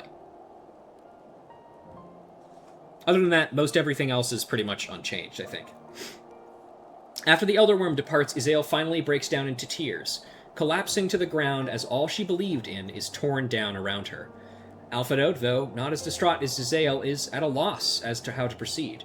The Nidhogg slain at the Eyrie being a primal must mean the true Nidhogg is elsewhere, but Estinian states that he is unable to locate his enemy, even with his connection. However, now that the group knows that Haldrath took both of Nidhogg's eyes to pass down, the location of the other eye is easily deduced. Ishgard, in the hands of the Holy See. Estinian is determined to find his enemy and departs for Foundation at once, leaving Alphinaud in the wall to comfort Izael. The despondent woman is barely responsive until Alphinaud reminds her that she is still the leader of many of the heretics, and knowing what they know now, the information must be enough to halt the aggression between them at Ishgard, at the very least. Izael weakly agrees, and the trio depart for Ishgard to catch up with Estinian. Arriving back at the city, the group finds it under siege from the heretics. Buildings in the Broom are burning, and fighting echoes all throughout the streets like a funeral bell in a chapel. Why did I write that? I am not good at purple prose, man. Alphinaud splits off from the group to locate Sir Emmerich so that the Lord Commander can order his knights to stand down, while the Wool, Estinian, and Izael move to douse the fires and rescue trapped civilians. After throwing buckets of water onto various fires, the group finds Haurchefant attempting to stop a group of Celis temple knights and angry heretics from clashing. Izael speaks up, telling her followers that Nidhogg has been slain and that she has learned a terrible truth about the war between man and dragons. Though the heretics are quick to heed their leader's words, the temple knights are not wont to cease their hostilities so easily, as their leader attempts to strike one of the distracted heretics. But before the blade reaches flesh, Estinian stops the attack, echoing Izael's message regarding Nidhogg's death and the truth of the war. Though not entirely convinced due to Haurchefant's urgings, the temple knights disperse into the city to make sure no civilians were harmed. The Wool, Haurchefant, and Estinian meet with Alphinaud in the Temple Knights' headquarters, finding Sir Emmerich commanding his knights to regain control of the city and assess the damage done. Alphinaud reports the relative success of their mission, noting that Nidhogg has been defeated, but another matter must be addressed as well, one that is better discussed in private back in Fortemps Manor. Sir Emmerich is reluctant to leave his post while there is still so much chaos in the city, but his second-in-command Lucia states that she is capable of handling any problems that may arise, urging her superior to hear this important news. After reconvening at the manor, the party, now joined by Count Edmund and his sons, recount the tale of their adventure, culminating with their hurried return to Ishgard. Sir Emmerich is shocked by the revelation that not only is the church's tale in the start of the war a lie, but the four great houses are the only beings of Ishgard with a direct line to Thordan I. which is to say, that is also a lie. Meaning that any ordinary citizen in Ishgard could be descended from nobility. Alphinaud is certain that revealing the information is important, but worries about the fallout that the knowledge could cause on Ishgardian society. What with tensions between not just nobility and commoners, but between nobles of high houses and lesser nobles. The young man's worries are put aside by Emmerich, who vows that it is his duty as the commander of the Temple Knights to confront the Archbishop with the news, as any possible claims of heresy or treason could be levied by his status. Alphinaud is still uneasy about the idea, but seeing no alternatives, agrees to the plan.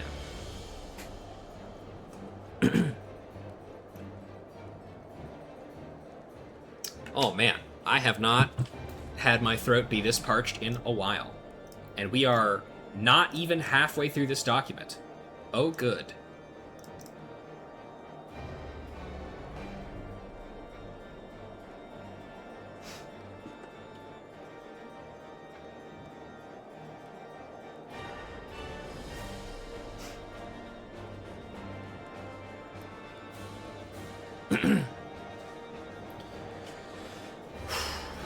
Not much time has passed after the commander's departure that Lucia bursts into the manor in a panic. It seems that Sir Emmerich, after confronting the Archbishop with the tale of the war's true start, was immediately arrested and thrown deep into the vault, prison overseen directly by the Holy See. I don't actually know if the vault is a prison.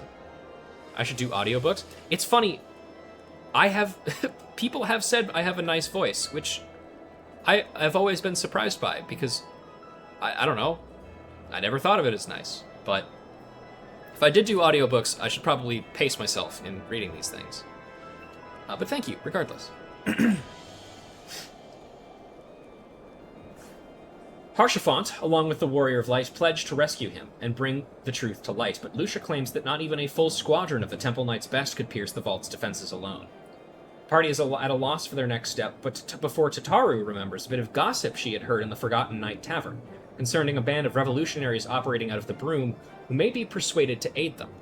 As for finding the leader of these revolutionaries, Tataru is only able to offer a name: the Mongrel. A visit to the Forgotten Knight's Tavern Keep reveals a tale of a young maiden of mixed Elysian and Hyur heritage thrown out by her noble father because of her maid-servant mother. Alphinaud is underwhelmed by the information, as it reveals little of where to find their target.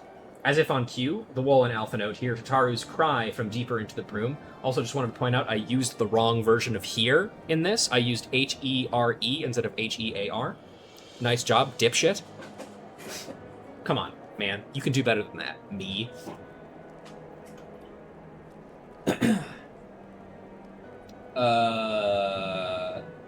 The pair find Tataru beset by a pair of broomgoers who demand to know why the Lalafell is poking around asking about the Mongrel. Alphinaud attempts to defuse the situation when the Mongrel, who introduces herself as Hilda, arrives. Hilda is curious to know why a pair of individuals in bed with one of the high houses would need the assistance of a revolutionary. Lucia arrives and explains they seek help raiding the vault to free Sir Emmerich, which baffles Hilda further. Before Alphinaud can explain, the revolutionary leader recommends the party relocate to somewhere more private, clearing out the Forgotten Knight with a glance at the bartender. I need to go piss again. Excuse me.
Piss complete.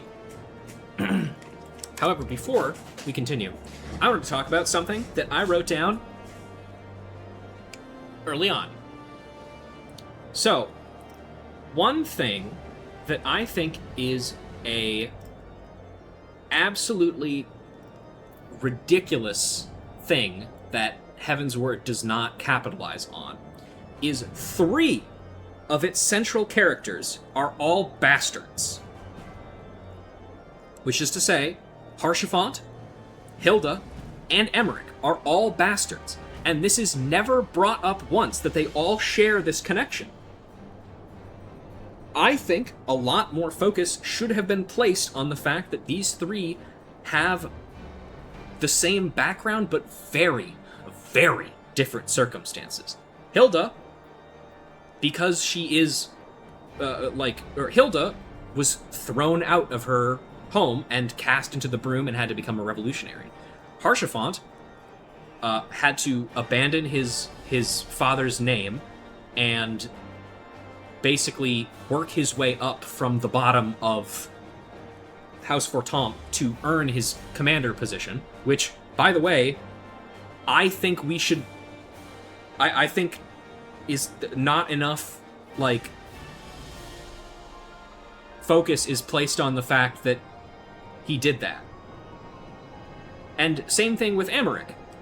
We hear that Emmerich is maybe not as respected as much as commander of the Temple Knights because there are rumors about him being a bastard. But most of the time, we just see people listening to him and respecting his opinion. I think that it should be more obvious that being a bastard is such a black mark on you in Ishgard. Hilda is really the only example of that, and the other 2 are just kind of inconsistent. I mean, certainly, yes, the fact that Haurchefant had to work his way to get to where he is worth noting, but also he's the commander of a garrison the size of the White Brim Front. On his own. You know? It's not really obvious that he's faced these trials as much.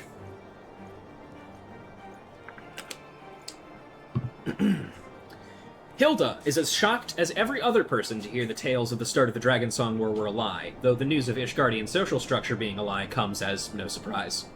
Now that she's heard their tale, Hilda is prepared to give her answer regarding the assistance in raiding the vault, when a body flies through the door of the tavern. Sir Charibert,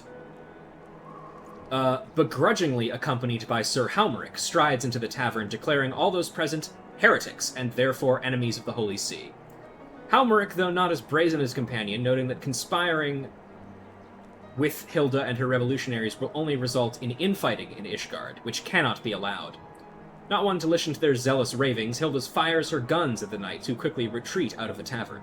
The party follows and finds a detachment of Holy See Knights accompanying Sir Charibert and Halmeric. As the fighting erupts, Charibert does what he normally does in that duty, with Halmeric providing healing. Eventually, Charibert tires of battle, snidely challenging the Wool to find them in the vault. He and Halmeric then perform a massive leap onto the nearby rooftops, a feat that shocks the party and allows the knights a chance to escape. As Hilda angrily fires her gun after the escaping knights, Alphinaud glumly remarks that their time to rescue Sir Emmerich is quickly beginning to slip away, as the vault is sure to know they're coming now.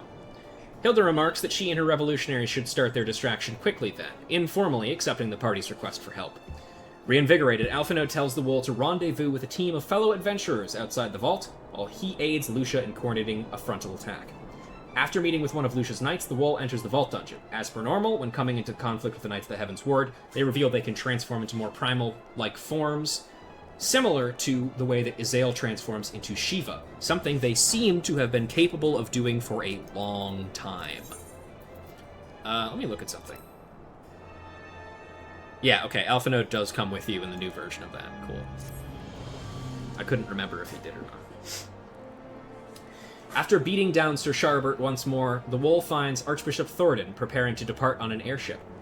Joined by Alphinaud, Lucia, Haurchefant, and the badly injured, but now rescued, Sir Emmerich, the Archbishop reveals he was aware all along that the tales of the Dragonsong were a fabrication, choosing to keep up the charade because that is what he was trained to do.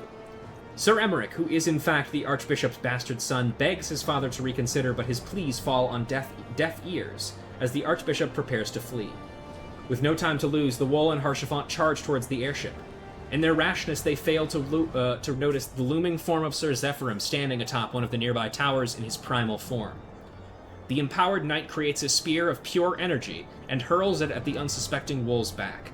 Just in time, Haurchefant dives in front of the attack, desperately attempting to block it with his shield, but the power of the primal is not a thing that can be held back by a normal being. And so the spear shatters the young knight's shield and fatally pierces his body.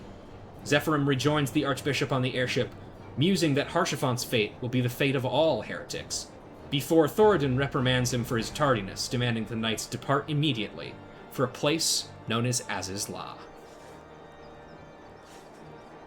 Mostly unchanged there. Little bit extra dialogue from Sir Zephyrim, because again, I wanted him to be a character. Also, of course, mentioning the fact that Sir Halmeric shows up in the Charibert duty, also important. You might notice that most of the knights are appearing 2 by 2. So, you know, there you go. Any math heads out there? While the party's mission to rescue Emmerich was a success, the loss of Haurchefant, compounded with the Archbishop's escape to places unknown, has left morale low. Count Edmont and his sons are equally despondent, and the Count himself can do little else but cradle the shattered shield of his deceased son. The moment is interrupted by the arrival of Cid, who is anxious to know what happened since the party last spoke before the Wolves' raid on the Eyrie. After relaying the day's events to the engineer, Cid is equally distraught over Haurchefant's death, recalling the Nun Yite. What the fuck was I thinking with that? The Nung Yite? Fuck me! The young knight had nearly been the only person willing to aid them in their search for their crashed airship Enterprise. However, he also knows the best way to honor their fallen friend's memory is to track down the Archbishop and his knights. Cid reckons that given the airship's travel path, the Paragon of the Holy See was headed for the Sea of Clouds. As for what the name Azizla means, Cid hazards a guess that it has something to do with the secrets of the Allagan Empire. Oh god. Sorry, I just looked at how many pages we have left to go. We're on page, 15 of 84. So, I guess this is gonna be a multiple stream activity. Huh.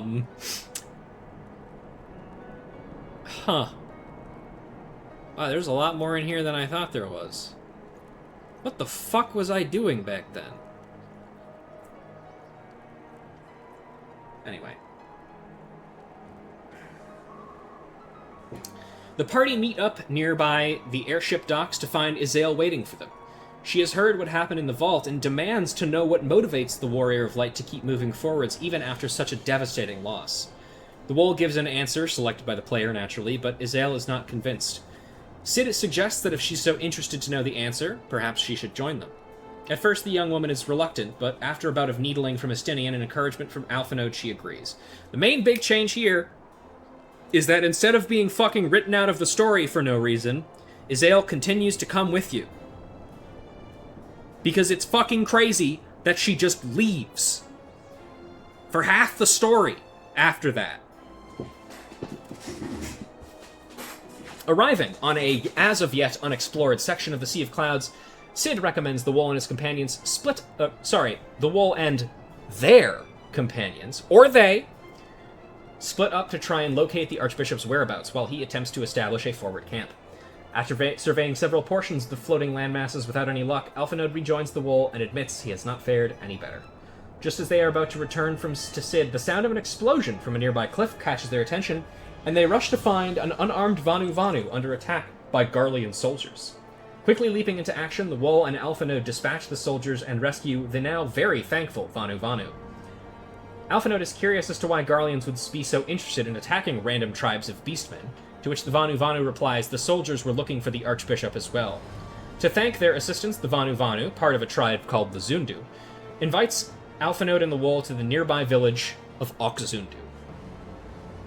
The Wall arrives at the village, with Alphinaud arriving shortly after gathering the rest of their scattered comrades to meet with the Zundu chief. To the party's surprise, the Vundu chief does know where the Archbishop is, and as thanks for rescuing a member of his tribe, shows the group to a shrine in the far north of the Sea of Clouds. However, instead of the Archbishop, the party instead finds Sir Hermanost and Sir Nudent seemingly terrorizing a group of Vundu, the antagonistic group of Vanu Vanu previously encountered by the Wall in the Sea of Clouds. Alphinaud demands they cease their attacks and give up the locations of the Archbishop immediately, something the devout Sir Hermanost rejects immediately, stating that their mission is the will of the divine itself. Izael angrily rebukes the knight, accusing them of twisting the nature of divinity for their own purposes. Sir Nodinot snidely remarks that Izael is guilty of the same thing herself, thanks to her summoning of Saint Shiva. However, the etheric researcher in Nodinot is disappointed with Izael's summoning efforts, revealing that it was he who leaked the technique of summoning a primal into oneself to Izael at the Archbishop's command for use as a test run for the process that they themselves had been subjected to. So that ties together the thing I said near the beginning about Izael being, or Thornton implying that Izael got her knowledge of summoning from the Ascians, when in reality, Thornton got his knowledge of summoning from the Ascians and said, I don't know if I want to fuck with this, let's leak it to our enemies to see if it works, and then we can do it. That, I felt like, makes more sense. Or rather, makes sense, because, once again, there is no explanation for how Izael does it.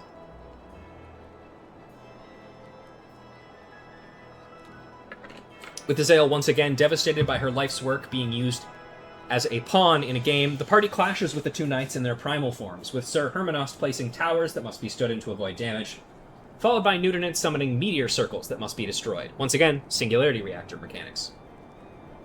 Party manages to push the knights to the edge of defeat.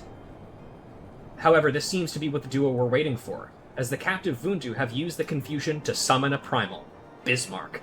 As the massive whale god smashes through island after island headed towards the shore, one of the Vundu swears the Netherlings will finally answer for their numerous betrayals, before the yawning maw of Bismarck consumes them and the island whole before vanishing beneath the clouds. Sir Nudinant muses that perhaps the knights were a bit too overzealous in their harassment of the Vundu, confirming that, like with the Naf, the Knights of the Heavensward were directly responsible for the Beast Tribe summoning their gods. Before Alphinaud can demand further answers, the two knights retreat, and the looming bellow of Bismarck from the clouds below encourage the Wall and their companions to do the same. So, the encounter with the two knights replaces the encounter with Varys and Van Hydrus, and the Garleans in Sea of Clouds.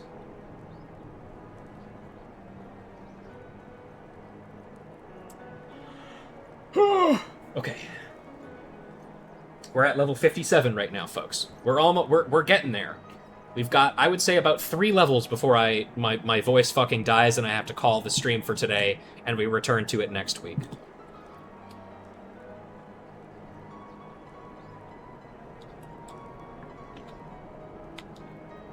Meeting back in Oxzundu, the issue of Bismarck's existence is now the primary concern, as Alphinaud guesses that the ether required to sustain a primal of Bismarck's size puts an immense strain on Hyvelin. Estenian, though equally concerned with Bismarck, is more insistent on finding the Archbishop, as the party still does not know what Azizla even is. At this, the Zundu chief speaks up, not having realized the party sought Azizla, but is wary to reveal details about it to outsiders, even ones who have aided them so readily. As it so happens, if the party wishes to set foot in Azizla, they must obtain a special key. A key that was, unfortunately, kept in the shrine that the newly summoned Bismarck devoured. Sid is equally disappointed and elated the Scion's problems always seem so closely connected, and proposes a method for which the whale primal can be fought by creating a man-made island, infused with enough ether to keep Bismarck's attention. The Wall and friends can hopefully bring it down. Sid's gamble pays off, and after a fierce, sky-faring fracas, Bismarck fades back into the ether and disgorges the shrine containing the key to Azizla. After the slaying, the Warrior of Light feels their connection to Hydaelyn grow stronger again, but even with the distraction lasting only a moment, the hiding Archbishop uses the opportunity to snatch the key to Azizla and escapes once again with his knights. At once, the party returns to Sid and the airship to give chase. Hey, you might have noticed, there's a very, well actually I wouldn't say very important character, but there is a character missing from this. Which is to say, Igyorm isn't here. That's right, I've removed her from base Heavensward altogether. She's gone.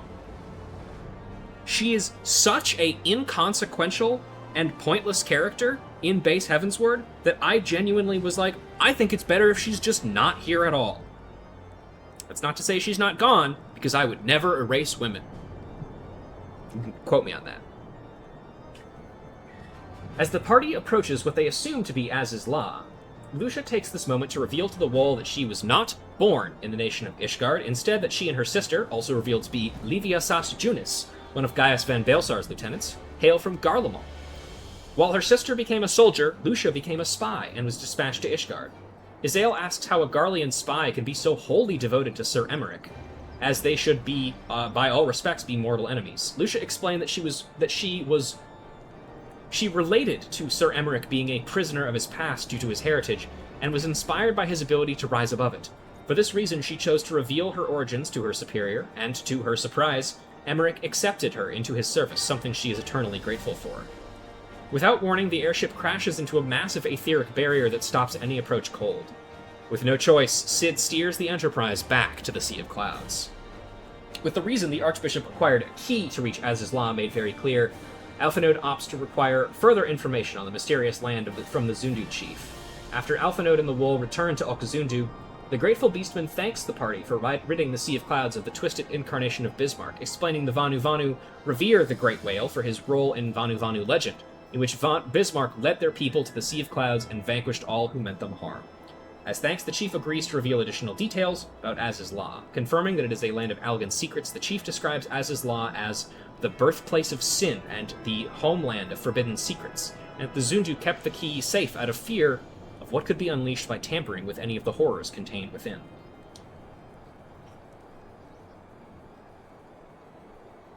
Actually, never mind. It looks like the conversation with Varys still happens.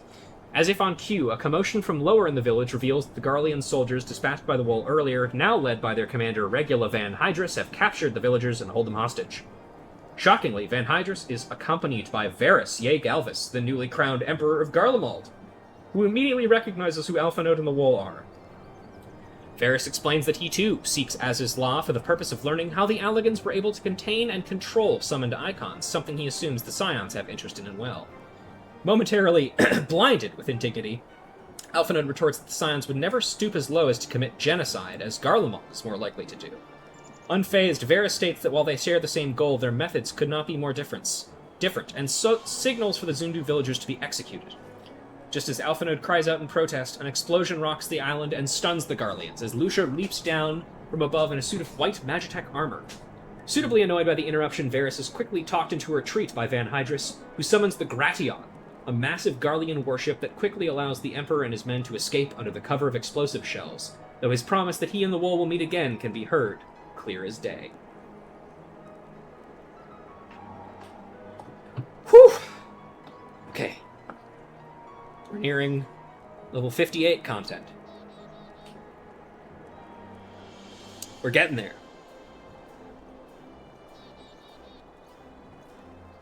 It seems strange that most of Heavensward, like the main story of Heavensward, is actually like not all that much, because I'm recalling that the post bit of Heavensward took far more of my time writing than anything else. Thank you for putting that quote of mine in the quotes channel. Regrouping back in Foundation, Cid laments that unlike the solution used in confronting Garuda, where enough crystals of an oppositely charged element to a barrier can negate it, the barrier blocking entry into Az's Law is far too large and powerful for the number of crystals able to be carried by a simple airship. Instead, he theorizes that an etheric ram of sorts will be necessary, which would simply punch a hole in the barrier and allow entry. However, Cid has no idea where to even begin building such a device. An Archon, however, may have knowledge of such device, as Alphanode deduces. Suddenly, Tataru remembers that shortly before the party returned from the Sea of Clouds, she received a message from Pippin of the Immortal Flames in Ul'dah, who simply stated they had a lead on the status of the missing Scions. After parting ways with the rest of the group, Alphinaud and the Wall arrive in Ul'dah to speak with Pippin, who updates them on the status of their missing comrades. The Immortal Flames have been searching the waterways under the city for any sign of Minfilia, Thancred, and Y'shtola, unfortunately to no avail. However, recently, the soldiers came across Y'shtola's wand. Urianger, arriving out a moment too soon, uses his goggles to scan the Scion's ether from the area she disappeared in. Urianger theorizes that Y'shtola used a complex teleportation spell to escape the traitorous Crystal Braves, but did not set a precise destination, leading to her becoming trapped in the life stream, the natural flow of ether between worlds. The only people able to locate her would be those with deep connection to the natural world, such as Cani Senna of Ingridania, whom the group departs to meet with as once. Cani confirms the theory that Y'shtola could be drawn back into the world, but they will need someone with a strong connection to her, like a family member. Luckily, Y'shtola's half-sister Ymitra is in Gridania and more than happy to aid in the ritual. With Ymitra's lending her energy to Cani, Padgel is easily able to locate Y'shtola within the lifestream and pull her back into the physical world, albeit without clothing. While the recovering Scion is rushed to the inn to allow the Chirurgeons to ensure that she is unharmed, Tataru sends the Wool on a few errands across Gridania, pricking up new vestments and a staff for Y'shtola to celebrate her return. After collecting the requisite items, the Wool returns to the inn and finds Y'shtola hale and hearty, conversing with Alphinaud in order to bring herself up to speed. Tataru ushers the young lad in the Wool out of the room so Y'shtola can change, and Alphinaud muses that it has only really dawned on him how much they have accomplished in such a short time. Y'shtola emerges in her new robes and bearing her new staff, commenting on how nice the clothes feel. Now that the comrade is feeling better, Alphinaud asks if Y'shtola's research into ether could be of any use, penetrating the barrier that surrounds Az's Law. After a moment of pondering, Y'shtola grimly admits she does not believe she is up to the task. However, she does know of someone who may. Her old Sharlayan mentor, Master Matoya. Though most scholars of Sharlayan left Eorzea in the wake of the Calamity, it's actually not true, they left in the wake of Garlean aggression. Remember your fucking lore, me.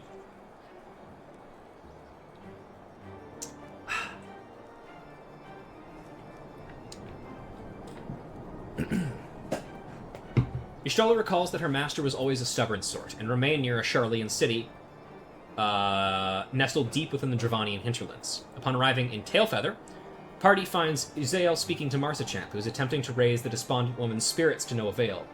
After introducing her to Y'shtola, Alphinaud explains their plan to delve into the hinterlands. To their supplies? Uzael requests that she be allowed to join them, after a strange glance at Y'shtola. She's gay. That's not something I added. That's just real. One thing I did add, though, is Y'shtola and Uzael interacting, which I can't fucking believe that it didn't happen. Makes me so mad. I want them to interact. Fuck you.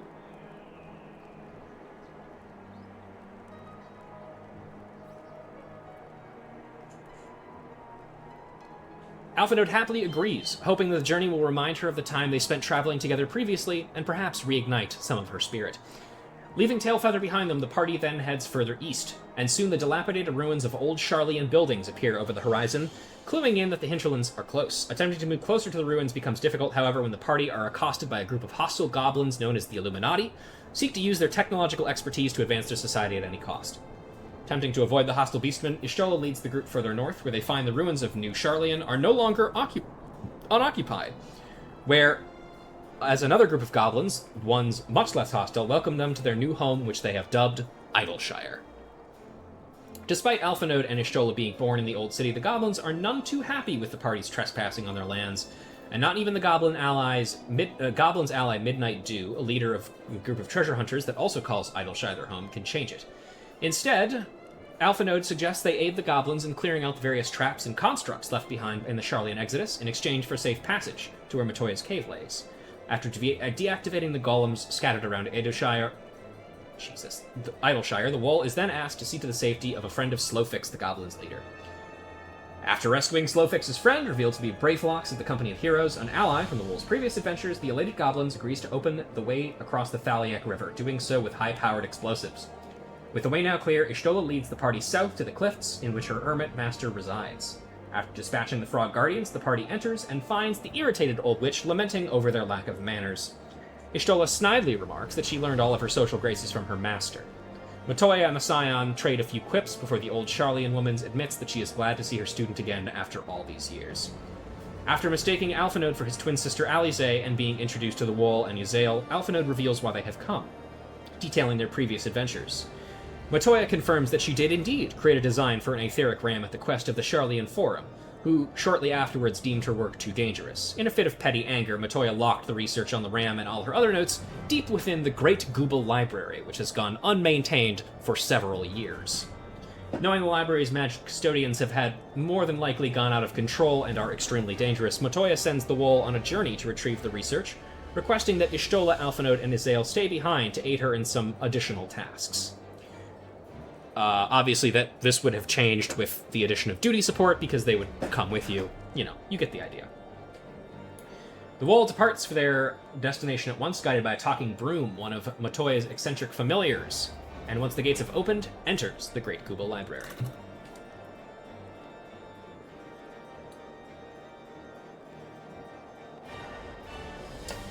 After dispatching the denizens of the dusty depository, you like that? Alliteration.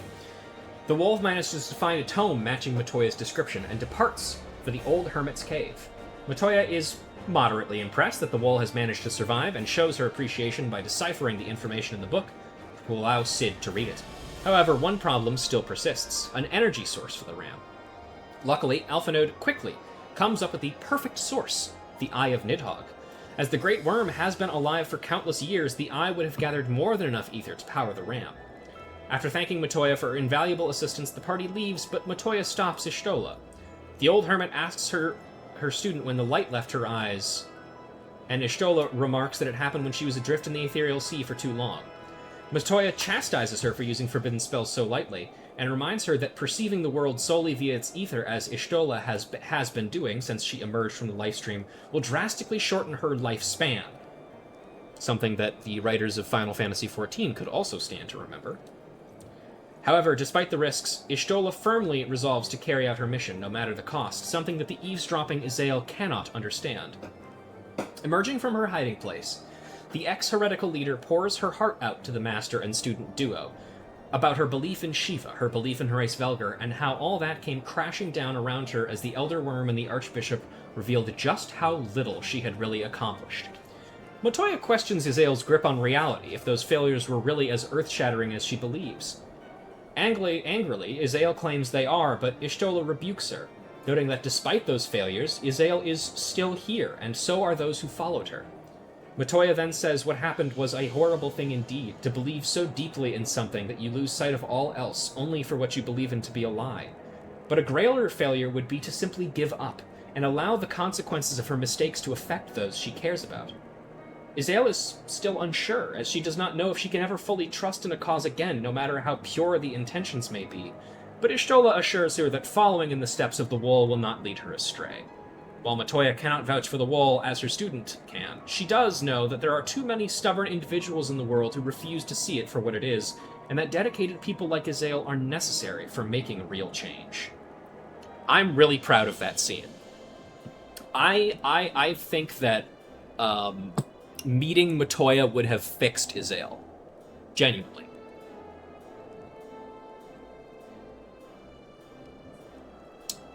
Y'shtola leads Yazael out of her master's cave, but not before the Elezen quietly thanks her for the blunt but understanding reality check. After joining Alphinaud on the Wall, the party returns to Ishgard to request use of the Eye from Estinian. After dropping Matoya's notes off with Cid, resulting in a friendly reunion between he and Y'shtola, Alphinaud informs Sir Emmerich of their progress, and requests they be allowed to borrow the Eye from its wielder. Emmerich agrees and sends the party to find the Azure Dragoon, who is already waiting at the airship landing. Estinian has been using the Eye's power to find the true Nidhogg's location, as the one slain in the Eyrie was, as before mentioned, simply a primal, but has not had any luck. Frustrated, he agrees to temporarily give the Eye away for use as the Aetheric Ram's power source. After the Wall takes their time to say their farewells to their stalwart allies, including Sir Emmerich, Hilda, and Count Outmunt, they take the time to gaze at the newly dubbed Enterprise Excelsior, or just Excelsior if pressed for time. With Y'shtola, as the Archon muses that it has been a short time since their arrival in Ishgard, and yet they may soon bring the ages-long Dragonsong War to an end in a matter of hours. Istinian harshly rebukes Y'shtola, claiming that the idea that the war could simply be finished by killing the Archbishop is a child's fantasy. Y'shtola apologizes for her statement, but wonders what the reason there could be to drag the conflict on further. With a cold, venomous look in his eyes, Istinian states that nothing less than the death of the true Nidhogg can sate his thirst for vengeance and bring an end to the war in his eyes. With no time left to lose, the Wool, Alphanode, Y'shtola, Istinian, Izael, Cid, Biggs, and Wedge all board the Excelsior and depart for Az's Law. As the airship draws close to the barrier, Cid engages the Aetheric Ram, drawing enormous amounts of energy from the Eye of Nidhogg and allowing the Excelsior to easily pierce the Allagan defense system, opening the way to the Az's Law and the Archbishop. Just as the party begins to celebrate, however, massive explosions rock the ship, as the massive Garlean warship Gratian looms in the distance, intent on finally ridding the Emperor of the Scions and their allies. Cid laments that they will not last long against the firepower the warship carries, but Izael states that she has a plan. A plan that I will happily recount for you once I am back from pissing yet again. Here I go!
Okay, hopefully that is the last piss break before we finish this stream, because while this has not been going on for longer than I wanted it to, it has been more grating on my voice than I wanted it to, and we are not as far through this as I thought I was going to be, because, again, there's 84 pages.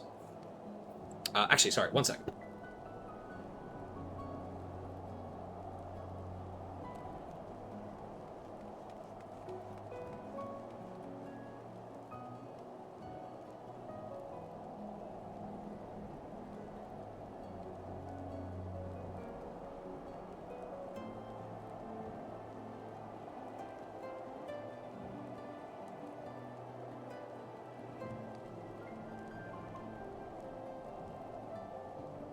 Okay, now we're done. Finally, having regained her determination, the young woman, Izael, thanks her friends for all they have done for her and leaps off the airship.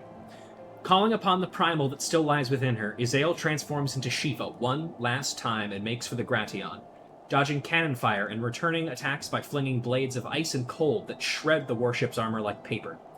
Using the opening created by their friend, the Wool and crew manage to land the Excelsior on a small way station on the outer edge of Az's Law, and turn their attention back to the battle in the sky.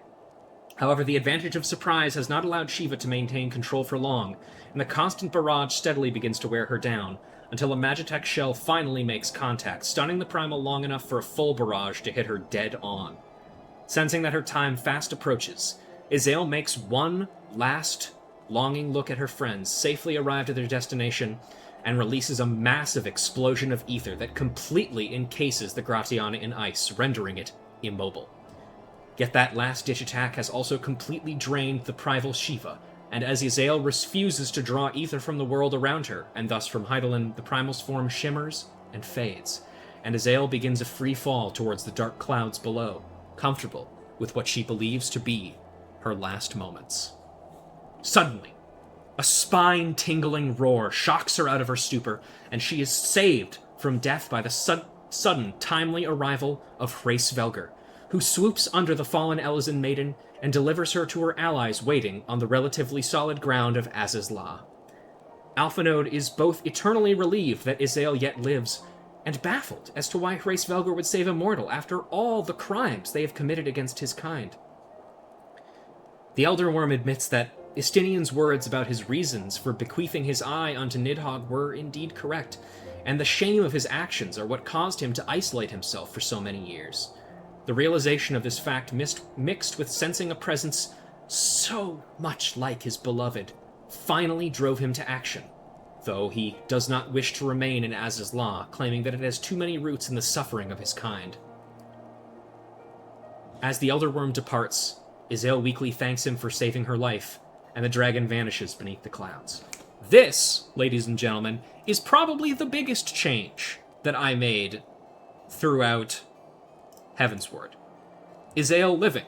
Because again, I think, and I would say that the person who was writing most of Azael's stuff in Heavensward was kind of shocked that Azael died.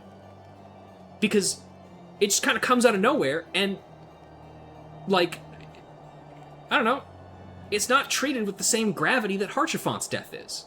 So Harchifant, stay dead, bitch. Azael, you should have come back. You should have lived. We're being denied so many female characters in this game. It's disgusting.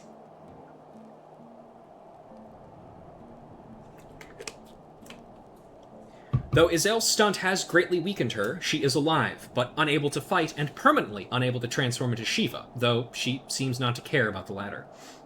While Cid remains behind to watch over her, he asks the others to search around the area for any type of Allagan terminal that may be able to reactivate the area, and guide them towards their destination.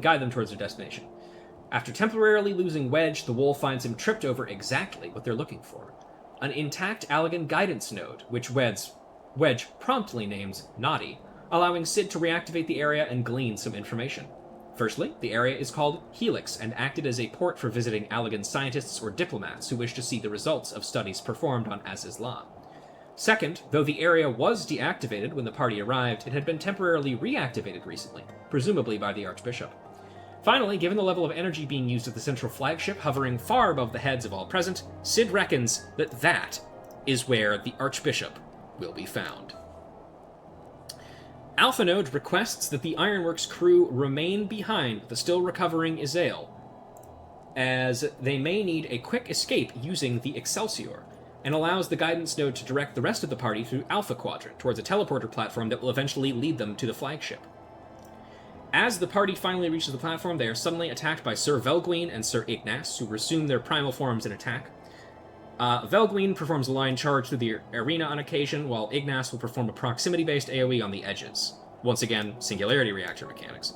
One of the things I want to point out about this is the thing that I wanted the most out of this Azizla final crawl is I wanted you to fight each and every one of the knights at least once before you get into the Singularity Reactor, because that causes them using their mechanics again in the fight to feel better. Because it's like, whoa, these are attacks that I've been seeing all throughout this entire expansion, finally coming back, all happening at once, you know? After dispatching the knights, they teleport away to rejoin their master, and the party journeys onward, using the now active teleporter to reach the Beta Quadrant of Azizla.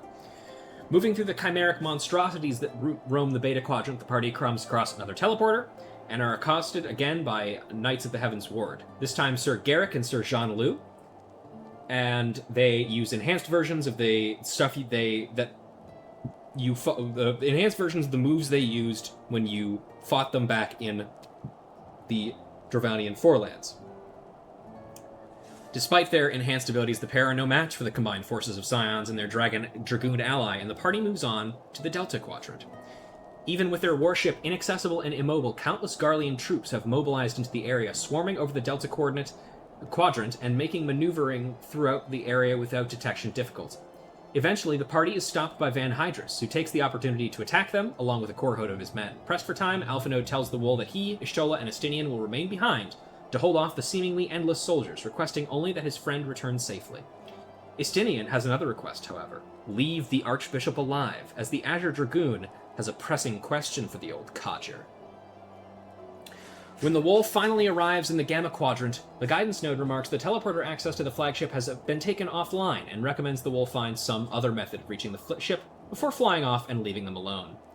Not so alone that the ever-watchful Midgard Sormer finally makes his appearance, stating that many of his kin were imprisoned on this very island when Alag first trapped Bahamut in the Red Moon of Dalamud. It is one of these captive dragons that he commands the Wool to visit, and disappears in a flash. Arriving at the site Midgard Sormer specified, the Wool finds a titanic elder worm bound in countless fetters and strange devices. Feeling the first presence it has felt in years, the dragon stirs and introduces herself as Tiamat, Bahamut's consort and unwilling architect of the calamity. Midgard Sormer appears, much to the surprise of his daughter, and explains that primals are not truly gods, merely images that the summoner holds in their mind of the summoned. This is how, after Bahamut's death at the hand of the Allagans, the distraught Tiamat was easily manipulated by Ascian interference into summoning a primal version of her beloved. Yet this Bahamut was not what she expected it to be, and after the Ascians offered the primal to the Allagans in use for their studies in powering their mechanism, Tiamat submitted to Allagan scientists on Az's law and agreed to be their prisoner and test subject for all eternity as penance for her action. The tale is interrupted by the arrival of Sir Paul Crane and Sir Helmeric, who, in keeping tradition of their dragon-slaying lineage, offer to relieve the remorseful Tiamat of her life as an offering to the great King Thordan. Outraged, Midgard Sormer requests that the Wool defend his daughter using a spark of primordial energy to grow into a much larger form. The Knights use their Singularity Reactor mechanics again. Though the Knights are successfully repelled, sending them back to their master on the flagship, Tiamat is no less willing to escape her bonds, asking simply to be left alone, to atone for trusting the Ascians. This moment of clarity on the actions set in motion by Ascian interference and the whims of those aspiring to godhood, at the cost of the lives of innocents, finally allows the Wool to re-establish connection with their last crystal of light, bringing their blessing back into full effect, and earning a genuine congratulation from Midgard Sormer, who offers to carry the Wool to the flagship on his back. Finding the guidance node waiting outside of an ominous door, the node states that its purpose has been completed, and shuts offline.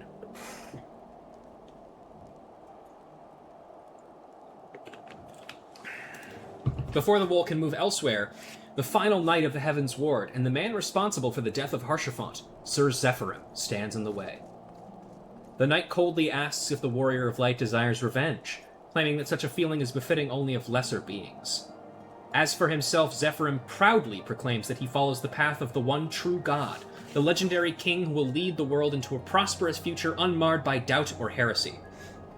Though the Wool attempts to appeal to the knight's sense of honor, Midgard Sormer says that such things are useless, revealing that Zephyrim has been tempered, presumably by the Archbishop, and has been for a long time.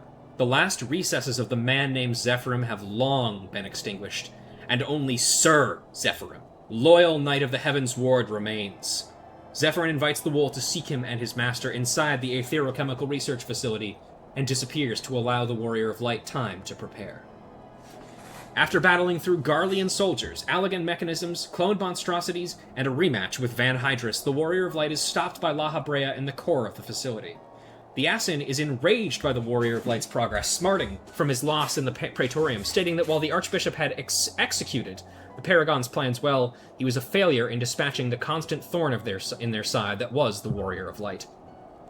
Unleashing his full destructive power, La Habrea uses the power of the Echo and transforms himself into an Ascian Prime and engages with the Warrior of Light in battle once again. Realistically, what he would probably do here is he would use his true form, which I think La Habrea's true form we haven't really actually seen, unlike a lot of other Ascian characters.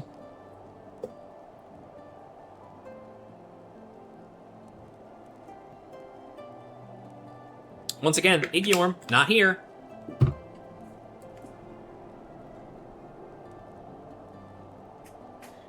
Though a seemingly fatal blow from the Warrior of Light knocks the Ascian out of his transformed state, La Habrea's endless supply of ether means that he will not stay down, and with no white orosite or source of ether large enough to completely destroy the Ascian, the situation seems hopeless. Just then, Archbishop Thoradin enters the room, flanked by his knights, who dutifully carry an ornate stone coffin into the room. The Archbishop laments that slaying Ascians seems to be a task too great for any mortal, even one as powerful as the Warrior of Light. Thus, he must take matters into his own hands to rid the world of chaos caused by La Habrea and his kind. With the sound of grinding stone, the knights pry open the lid of the coffin, revealing the eerily intact body of Haldrath, son of King Thoradin I and the First Azure Dragoon, whose body is kept from decomposing by the other Eye of Nidhogg, permanently fused with the Dragoon's armor. But now, with the secrets housed in Aziz's Law and the residual ether from the Allagan experiments on primals and icons, I don't know why I specified primals and icons, they're the same thing. The Archbishop is finally ready to put his plan into action. Harnessing countless years of fervent prayer from the Ishgardian people and the fealty of his own knights, the Archbishop assumes a primal form of his own, one that resembles the depictions of the legendary King Thoradin I. With a wave of his hand, King Thoradin transforms the Eye of Nidhogg into a massive sword, and issues his first decree of as God King of the world. The Ascians cannot be suffered to live. Too weakened to defend himself, La Habrea can only howl in agony as the king's blade, infused with the limitless power of a dragon's eye, cleaves him in twain, annihilating his body, his spirit, and his ether, and putting an end to La Habrea's existence forever. Turning his attention to the Warrior of Light, Thoradin states that they desire the same thing, but now that he embodies everything the Warrior of Light fights against, they must finally come into conflict. The king attempts to persuade the Wool regardless, claiming the actions taken by he and his knights were to unite the Ishgardian people against a common threat. Anyone who did not believe as they did, the Beast Tribes, the Garleans, and the Dravanians, and eventually the rest of the world, would either come to worship their new god king or die as the Ascians will. Still determined to fight, the Wool confronts the knight and the king and the knights of the round in the Singularity Reactor, with all the knights rapidly performing their signature abilities in succession, culminating in a massive blast of power from the king, who consumes the ether of all his knights in a last-ditch effort to annihilate his foes. But when this fails, the primal form of King Thoradin falls away to reveal who Thoradin truly is. A frail, old man hiding behind generations of lies and legends to abdicate himself of any blame. Utterly terrified by the approaching Warrior of Light, who to him resembles an unstoppable monster, Thoradin falls unconscious. Just as it happens, Estinian arrives and thanks the Wolf for fulfilling both the promise to him and to Alphinaud. The Azure Dragoon explains that shortly after the Wool entered the Etherochemical Research Facility, the Garlean forces withdrew and allowed the Scions to rejoin Cid and Helix, and led Estinian to arrive here. Finally able to have his question answered, the Azure Dragoon angrily shakes the comatose Archbishop awake and demands to know where the true Nidhogg is. Thoradin shrieks that there is no true Nidhogg, and the Great Worm is dead, but Estinian angrily strikes him and states that he knows the Nidhogg slain in the area was a primal facsimile, summoned by the Archbishop to create the illusion of a reinvigorated war against Ishgard. Thoradin confirms this, but then reveals that in his attempt to unite Ishgardian people against the renewed Dravanian threat, his knights discovered that the true Nidhogg had died centuries ago, perhaps unable to cope with his own grief. At this moment, the Wool recalls the words of Nidhogg's consort Tiaman and Hraesvelgr. The two dragons had spoken of Nidhogg in the past tense, and though it was assumed that the death they spoke of was metaphorical, it now seems they were being literal. Nidhogg had not menaced Ishgard since his passing, years and years ago. Releasing an unholy howl of sheer rage and anguish, Estinian drives his lance through Thoradin's body, instantly killing the Archbishop and further staining his armor with blood. Deprived of his only chance at revenge, at the revenge that has driven his entire being for nearly his entire life, Estinian can only gather the other Eye of Nidhogg and join the Wool on Midgard-Sormer's back, as the trio flees the now collapsing research facility. Regrouping with their remaining comrades, the party returns to Ishgard triumphant, and though many are frightened by the visage of Midgard-Sormer bearing the Warrior of Light on his back, Emmerich steps forward and expresses his deepest gratitude for the Father of Dragons' assistance in stopping the mad schemes of his own father. Seizing this opportunity, Midgard-Sormer speaks directly to Sir Emmerich and says, "Child of Thoradin, do you desire peace?" To which the Lord Commander emphatically agrees. The Father of Dragon is pleased with Sir Emmerich's response and departs towards the heavens.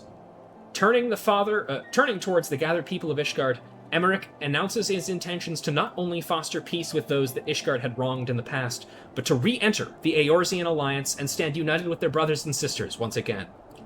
After a raucous celebration, the Warrior of Light stands on a cliff in central Korthus and lays the damaged shield of Haurchefant Greystone to rest by the knight's grave, overlooking the very city that the brave knight gave his life to protect.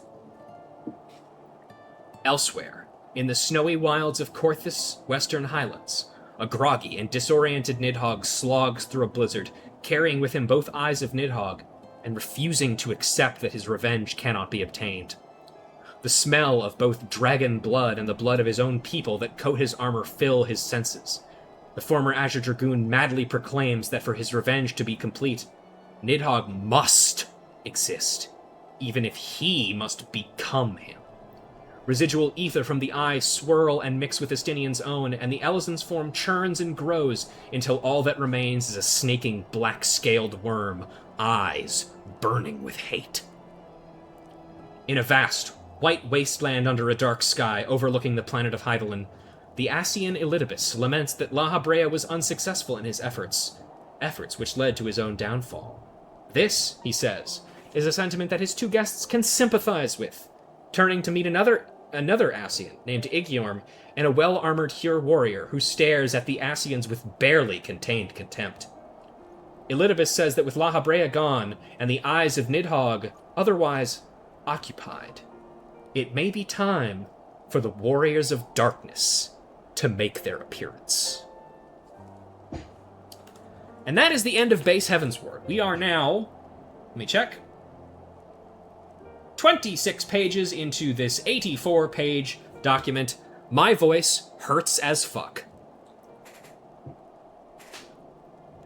So, it looks like we're going to have to delay playing Relink a little bit further, which is unfortunate, because I really want to go play. I really want to fucking play that game, but I do have to finish this.